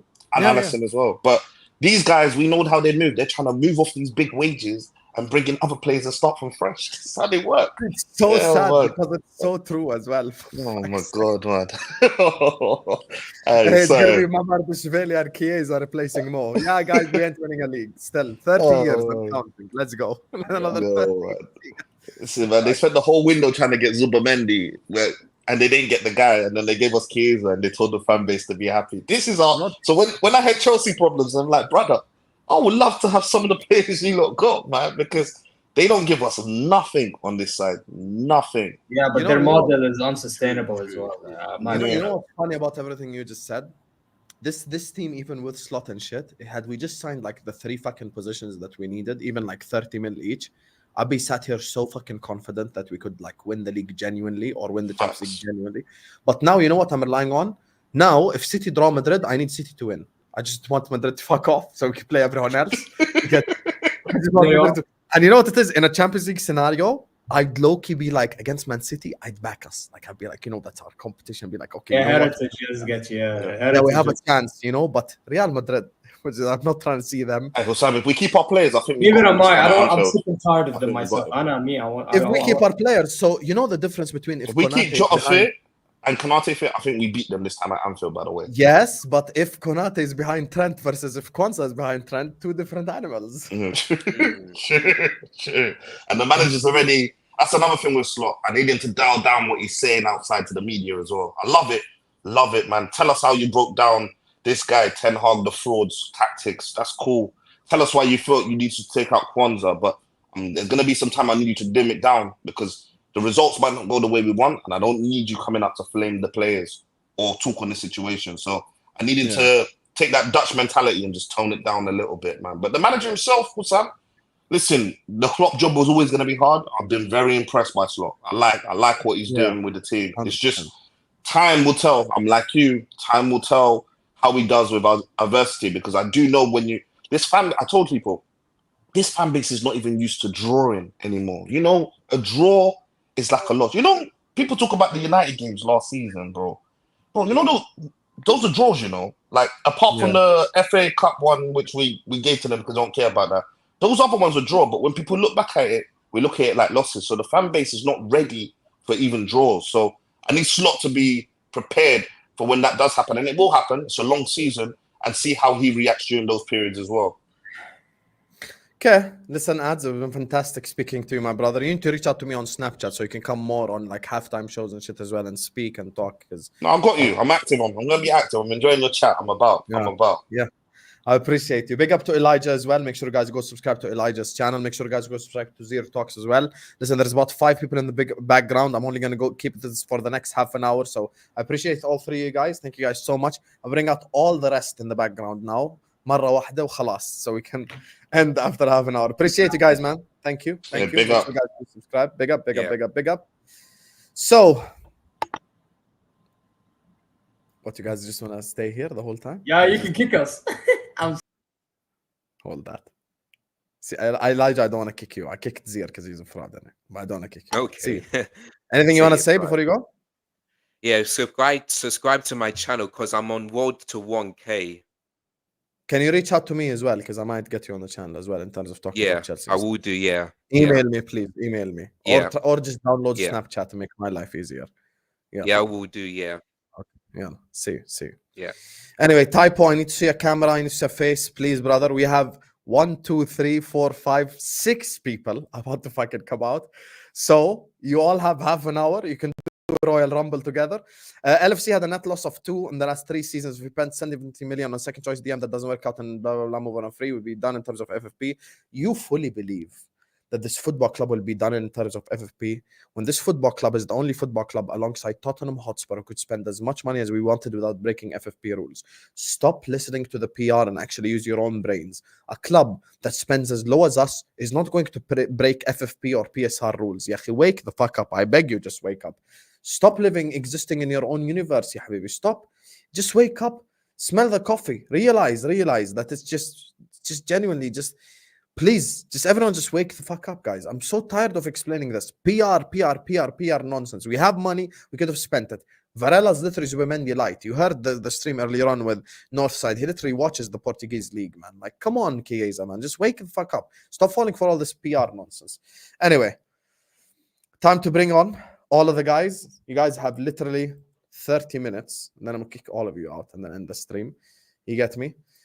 So we got Typo, been waiting for the longest. Big up to you. You. Karen, Albert. This is the order that you guys joined in. You get me?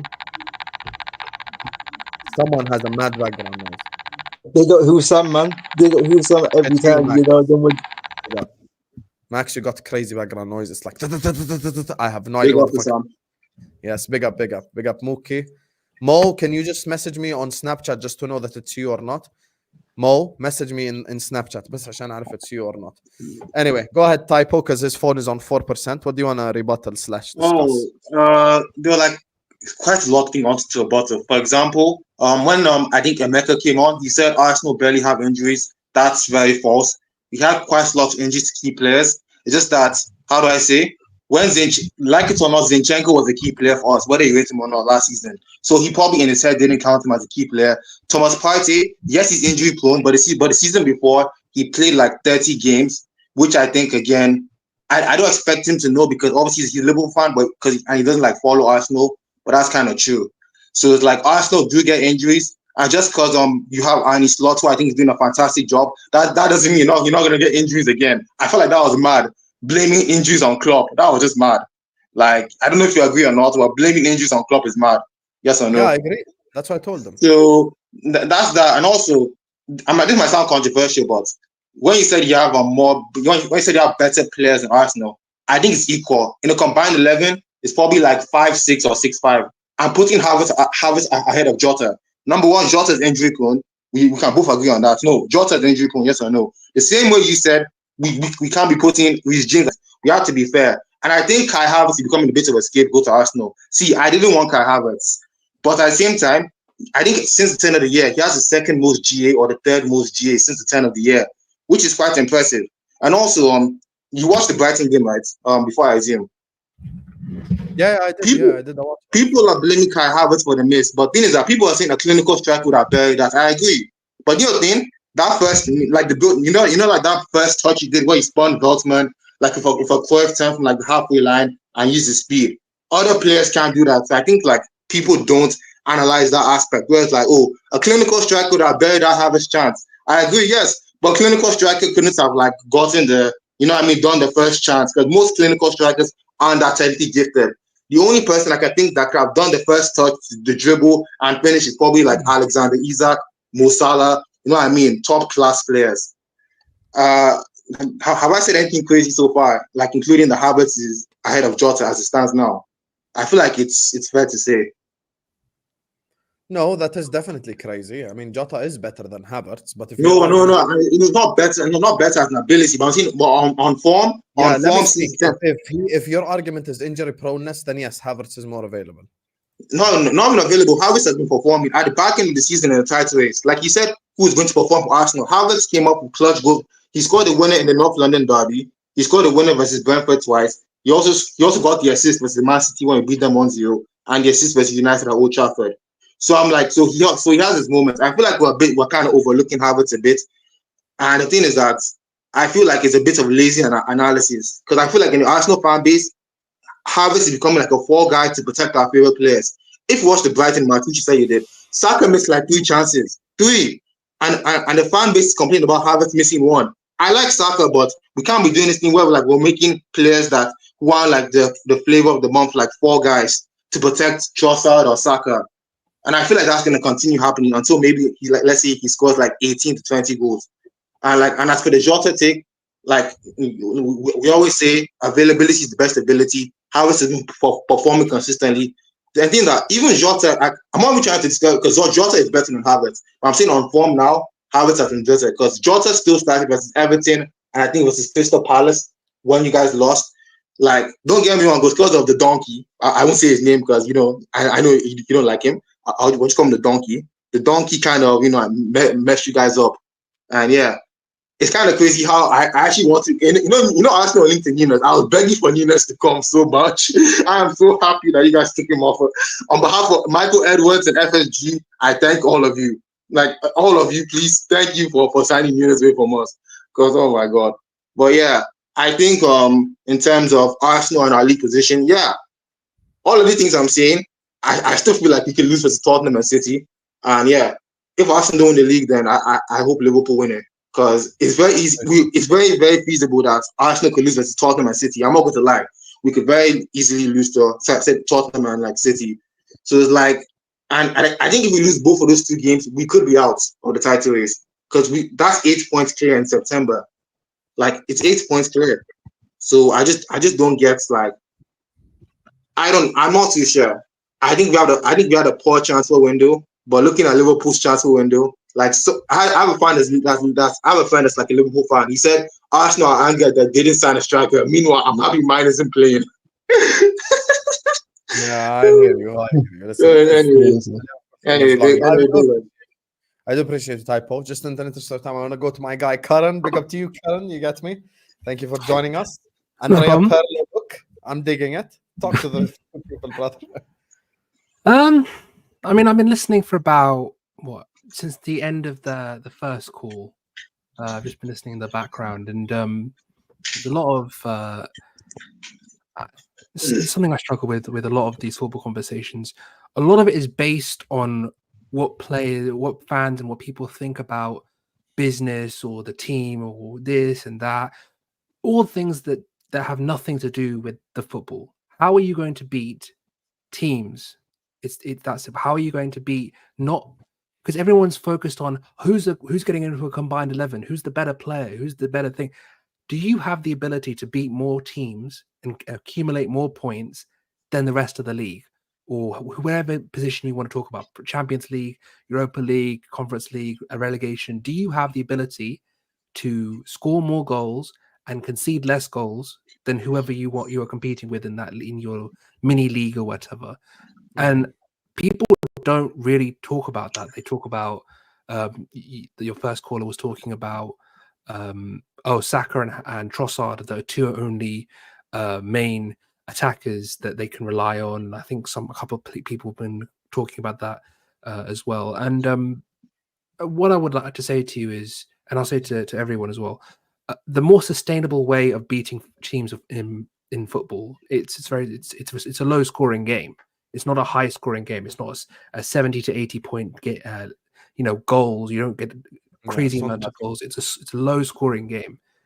And to win games of football, you need to keep the ball out of your net. And we are the best in this league at keeping the ball out of the net. I'm pretty sure that it can be fairly well researched over a period of time. We are the best in the league. We've improved our defense. And we have a very good defense. Defense anyway in the league last season. So this is my thing. And look, we have very tough fixtures this next week. 100%. I'm not gonna. We're going to Tottenham without Declan Rice. It's going to be a very difficult game, and we're going to see what we're about this week or the next week when we come back. That's very key. That's very clear. But what I want to really emphasize to the chat and to you guys and to everyone is, please don't look at this in terms of everything is going to happen in 1 week, because we have seen team after team after team in this league go through a crap spell and come out on top. We've seen City go from 8 points off the league and then smash the league in the second half of the season. It's not done and over with. We ourselves went on a crazy streak at the end of last season from January till May. We lost one game to Aston Villa, which obviously lost us the league. It was a very painful day. But the point is that we are very much putting, I feel like a lot of Arsenal fans, a lot of people outside are putting so much on this next week of football coming up that they're not looking at in terms of where this team is at and what we can do in terms of, are we more fit to challenge on more fronts than last year? And at the moment, it's about the same as last year. It's not like we've gone on a crazy summer spree that we've done some craziness or something. But what we have done is we've made sure that when Marino does come back, we've got another option that can help at that left centre midfield spot that we've been struggling with. We've got a left back in Calafiori that we can play at centre back as well. You can play at left back. We had obviously Kivior there, Zinchenko there. We have a lot of options to fit into different situations. Whereas before it was like, I mean, if you remember a couple of years ago, it was literally Partey down, Tierney down, the team's done. Yeah. Now it's a different team. And the problem now is that we're going to have to be a bit more inventive with our forward options. And because we've got Sterling and Trossard and now Jesus, we don't know if he's going to be fit. We don't know if he's not going to be fit. So we're going to have to be more adventurous with how we rotate our forward line. But yeah, I think the main thing I wanted to get across here, because it's something that you were a big theme of the live stream, I think, is don't view everything as all or nothing in one game. And I would rather have a team that can defend properly and win games 1-0 than have shootouts every game, win 5-4, or perhaps drop points because you can't hold on to a lead or have to be constantly chasing as you guys were last year. And that's why I'm not too, stressed. I'm annoyed. I'd rather we got a striker. I'd rather we didn't have Marino out. You know what I mean? I'd rather not have Declan Rice suspended for Spurs. These are things that are annoying.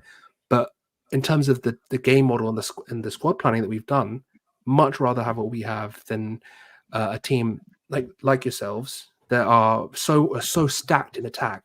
But there's definitely issues in terms of the six is lacking.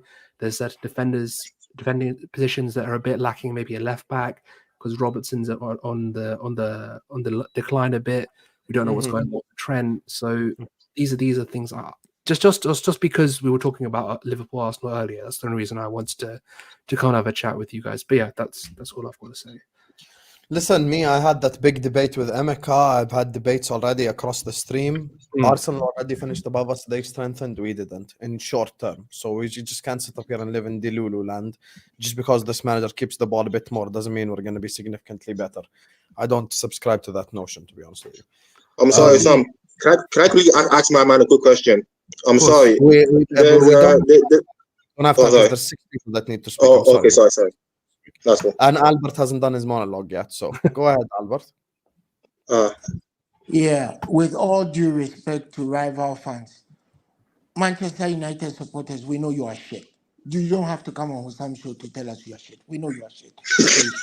Chelsea fans, we know you are shit. It's a mess. Stay messy, stay shitty. Okay? Don't come here to come and tell us we don't fucking want to know. All right? Thank you. I don't want to stay. Listen. I don't want to sit listening to shit teams lamenting about their shittiness whilst I sit here listening to them for 2.5 fucking hours. Okay, I'm preparing to go to Anfield. I need time to pack my bag. So don't fucking come to Husam show to come and talk shit. Husam is my man, so I need to be on his show during the call-ins. The call-ins are like few and far between. Don't fucking come here and tell us how shit you are. Arsenal fans, listen to me, right? Listen to me. You guys keep your fucking Arteta, keep your fucking sliding second to second, spending 600 million pounds every year to slide from second to second. Wait till I finish talking, then you can come here. I don't fucking want to see you. I don't want to look small. Okay, I'm looking small right now. All right, that's my rant. Husam, how are you, man? After all of that, you say, "How are you?" Like you just Oh yeah, you're trying to I needed to incite get, a fucking I war on needed the to get stream. that off my chest before I even get to the And everyone's over welcome on the call-in show, regardless who you support. copium. Yeah, I know. You support Spurs, I don't care. Just come in I there. just This is needed to funny. get. Oh man, if you bring Spurs, that's it. I'm done with you. If you fucking bring Spurs supporters, I'm done with you. I don't I choose can, who I bring. The link is I out there. can Whoever barely wants to tolerate mention them. me. I can barely tolerate Manchester United and Chelsea. At least they won something. They have a right to talk. Anyway, you see, when we engineers design stuff, and Husam, you should know this, there's something called tolerances. You use tolerance because of past history, past occurrence, and to a degree of certainty, you know you will not feel that tolerance. Chances that our players, some of our players will get injured is a certainty. Reason why it's a certainty is that it has happened every season since we've known man. As we speak now, Curtis Jones is injured. He got injured even before the season started. If reports we are hearing are true, McAllister may be injured. If he truly has an adductor injury, that's only a function of time. You can't resolve an adductor injury with medical science. It's time and the things he should or shouldn't do. That means you need to resort to the second string people or who the backup people are. And our backup people simply ain't good enough. That's the reason why we didn't win the league last season, the league last season, because our backup guys were not good enough. That's all. That's it. And our owners and Edwards or wherever the fuck he is right now disappointed us yet again with a bunch of shit, a bunch of lies, treating us like we are in a fucking banana republic, telling us all kinds of jokes about how many roads they've built and how many hospitals they've built. Chicken shit. Okay? So if those of us who urge caution and say, we may be looking good now, but 3 matches in A. If we are really benchmarking Manchester United as a barometer of how well we are done, then we have a real problem. Right? This Ten Hag guy is shit. We've already beaten him 7-0. The 3-0 flattered Manchester United. It really flattered them. And at a point in time, like one of the pundits said, I've forgotten what he said, he used a cricket metaphor. Liverpool actually declared they could have won the match by a lot more, and we should have won it by a lot more. So let's not judge ourselves by Manchester United at this hour. They are shit. And I'll give you a very good example. For those of you who know a lot about English football, one of the biggest rivalries in English football is Newcastle and Sunderland. Up to today, if Newcastle and Sunderland play, there are a lot of problems. Extra police need to be drafted in, whatever. It doesn't mean Sunderland are anything near Newcastle at the moment. They used to be a par, but they are not. Manchester United are shit. Only These Albert people can are compare bad. Man United to Sunderland. To Sunderland. I was just thinking These about people, that. He's yes, comparing Man the United to difference. Sunderland. Newcastle haven't beaten Sunderland 7-0. We beat them 7-0. That So was Man United really, are really beneath bad. Sunderland, basically. Okay, Yeah. so what I'm simply saying is that That's crazy. the people we need to compare, the teams we need to compare ourselves with are Arsenal and Man City. How do we beat them? Hopefully, Man City will not be in the league come March. Okay, I'm giving them till March. They'll be Amen. playing. Please, God, please. They'll be playing in the Welsh League. Okay, Amen, that's please. what will happen. But there's still Arsenal to contend with, And let's not behave as if Arsenal are not a good team. That's not like, let's not say that, oh, Arsenal are a very good team. Okay? Make absolutely no mistake, they're a good team. They buy well. Okay? They may have gotten a few players who decide to break their legs first time out, break their collarbones first time out, but they generally have a good team. And of course, There the you are. referees, when we are There playing you are. them, they will always appoint a referee who will give them a dodgy decision. Has been happening for the past few decisions. So let's give it a buck. They Okay, are guy. a Okay, good team. Albert. Okay. Okay. Guys, I know you want to respond, but we generally don't have time. I'm so sorry. No, So let's I'm just go. making sure they can't respond. It's Anyway, fine. so It's fine. Sam, Yes. thanks for letting me on. Let me let the other guys speak. But please, Yeah. once Let again, them my speak. admonition: Chelsea fans, we know you're a mess. Manchester United, we know you're a shit team. Don't come to Husam Show Yeah, and Habibi, the guy we don't after want you is a to. Man United fan. I know you, TW. Go ahead. What do you want to say? Yeah, big up you. Obviously, you've seen me on Floors and Shadow at Northside Shadow, so big up Husam. Yeah, we've been a shithole for a decade, and we're not doing anything anytime soon with Dr. Eggman in charge, man like Ten Hag. You know what I'm saying? We're not doing anything with Dr. Eggman. You know what I'm saying? The guy's a fraud. His management, his tactics, everything about him is average, and yeah, we let go of our best attacker, Jadon Sancho, and yeah, and this manager always misprofiles players. We've got Ten Hag playing Casemiro as a ball playing midfielder when he's not a ball playing midfielder. He's a destroyer, and we've got Ten Hag and Ineos giving Bruno Fernandes 300k a week, and Bruno Fernandes has been one of our worst players with Marcus Rashford. So so that's what my club is in right now. Yeah. So the point is to United fans. What United fans have to understand is Mason Mount, Garnacho, Højlund, Rashford, Bruno Fernandes, Luke Shaw. All of these men are not good enough to play for Manchester United. They're not good enough because they don't have the technical ability and the footballing IQ. And this is just the reality. And yes, Ineos have done well in terms of structuring the club. They've done well in terms of structuring the club, but they've also done some things like I said, giving Bruno a new contract, letting Sancho go at the last second, and I would say Sancho is our best attacker, and also not bringing a replacement in for Sancho. We needed a left winger anyway, but you've just weakened a position what is already was weak, and we needed a six.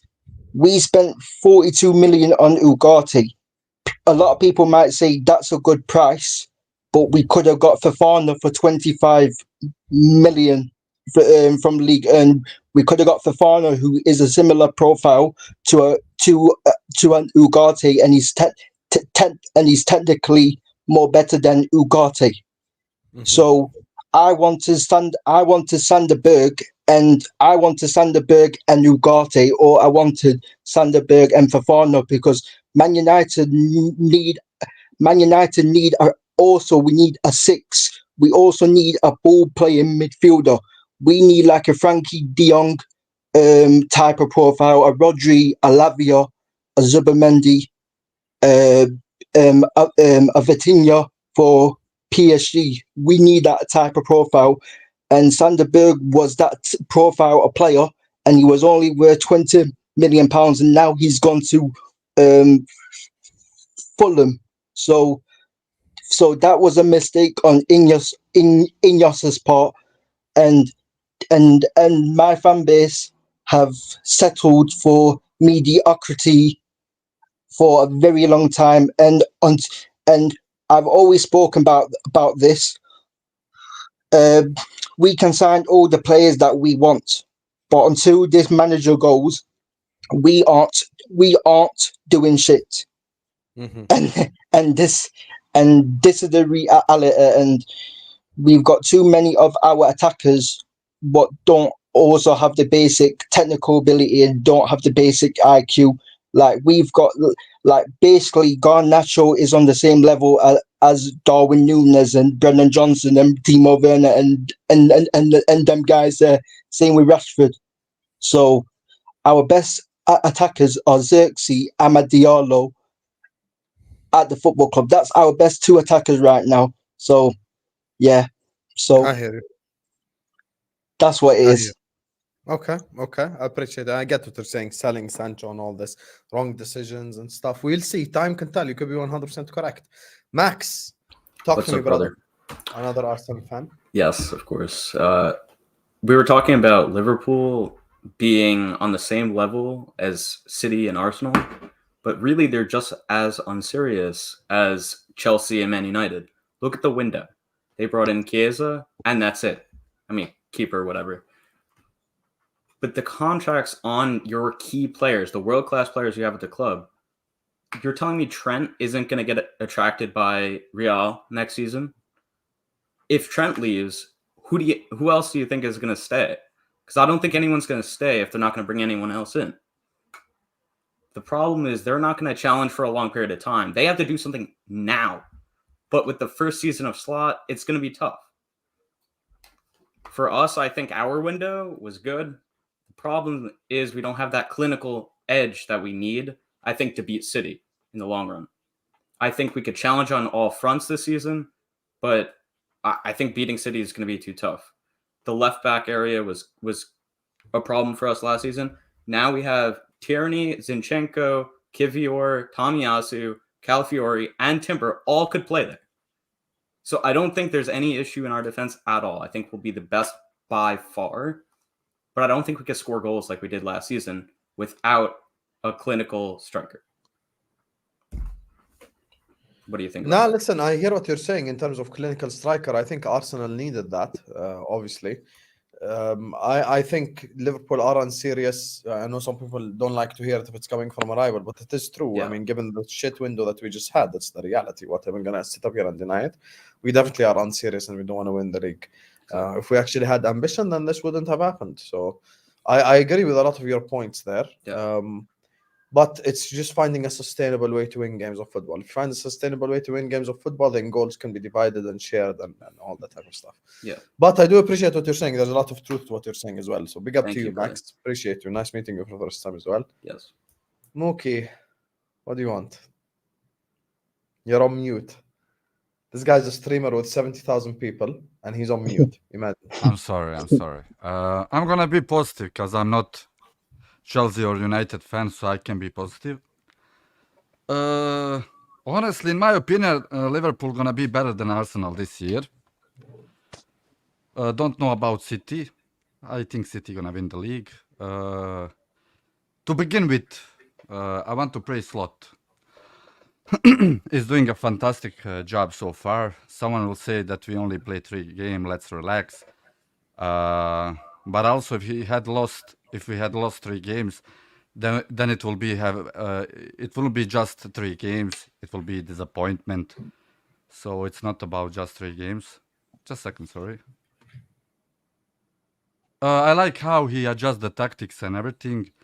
I like how he sub superstars during the game. I like how he doesn't have favorite player or something like that.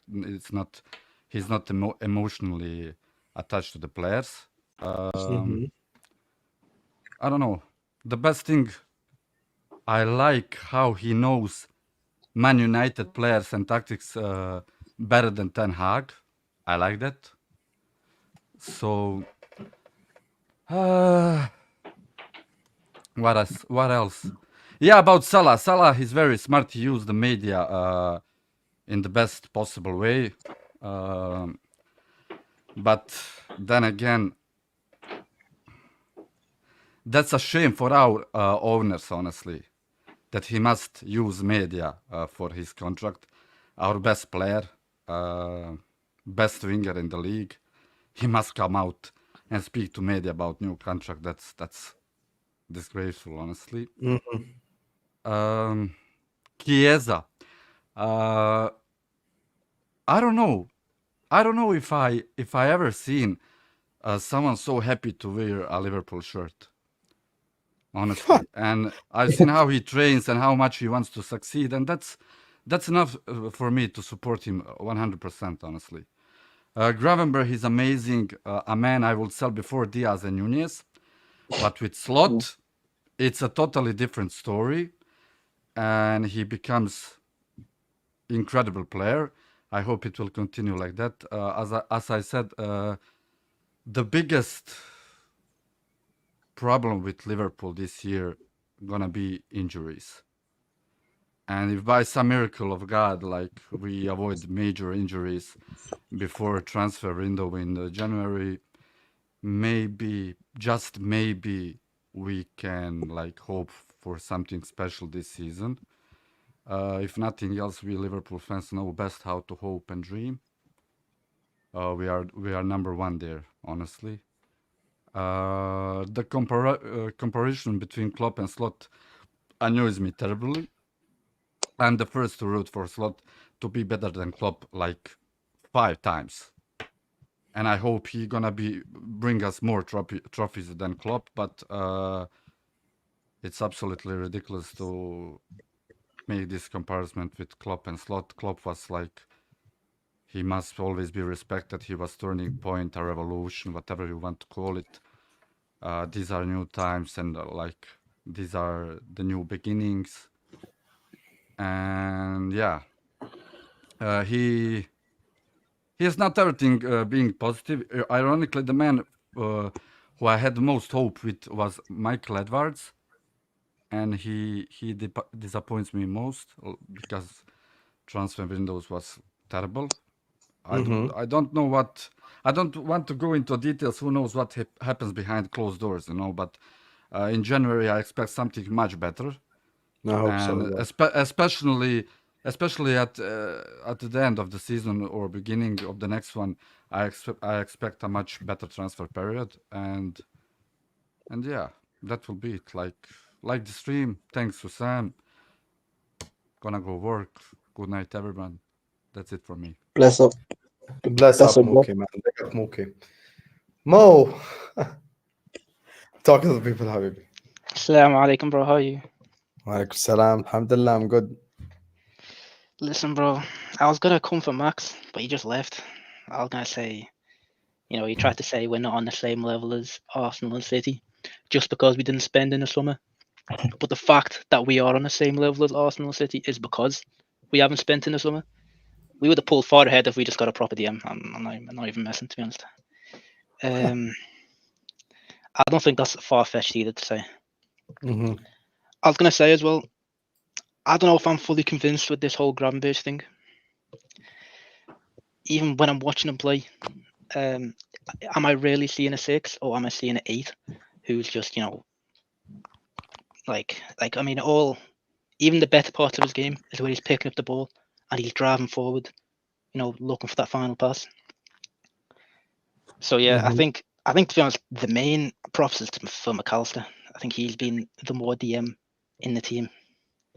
He's been the person who's been cleaning up, all going in for all the tackles, holding the play. Best centre mid in the league. It's kind of it's stuff. It's what you expect, really. Does TW have a problem with that? I don't know. Have a problem with what? So what was the thing? McAllister being the best centre mid in the league. Listen, there's nothing crazy with what you're saying. Obviously, I know you're doing a bit too much, but there's nothing crazy. I won't say he's the best in the league, but I do rate him very highly as a player. But I won't say he's the best. I think, look, with the problem is with us not signing players, is we just put ourselves in a shit position, to be honest with you. I just genuinely wish we went and signed us like 1-2 player extra, but then in the end, here we are. Here we are just with the same shit over and over again. And when this whole thing goes to the shits, I know everyone will come back here and then go like, oh, I should have listened in the summer. We should have signed someone. But listen, you cannot make money in the new manager's first summer and expect to be better somehow. Yeah. And anyway, big up to you, Mo. First time meeting you as well. I appreciate you, my brother. Shukran, Habibi. Big up. That. Joseph, birthday boy as well. Happy birthday, Joseph. Everyone wish him a happy birthday in the chat as well, please. So happy birthday, Happy to you, birthday, Joseph. So Big up. Joseph, again, end with you. Talk to the people, brother. What do you want to say? So when it comes to November, I think we're just gonna struggle with 2 games a week. Champions League, Clem. When it comes to the week of City, Real Madrid, I think we're really gonna struggle. Mm-hmm. Because our squad is not big enough, and people indicate injuries do happen.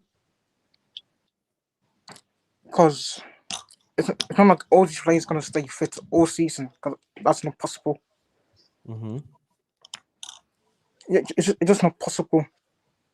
And once you get injured, it puts us in a very bad situation that we don't want to be in.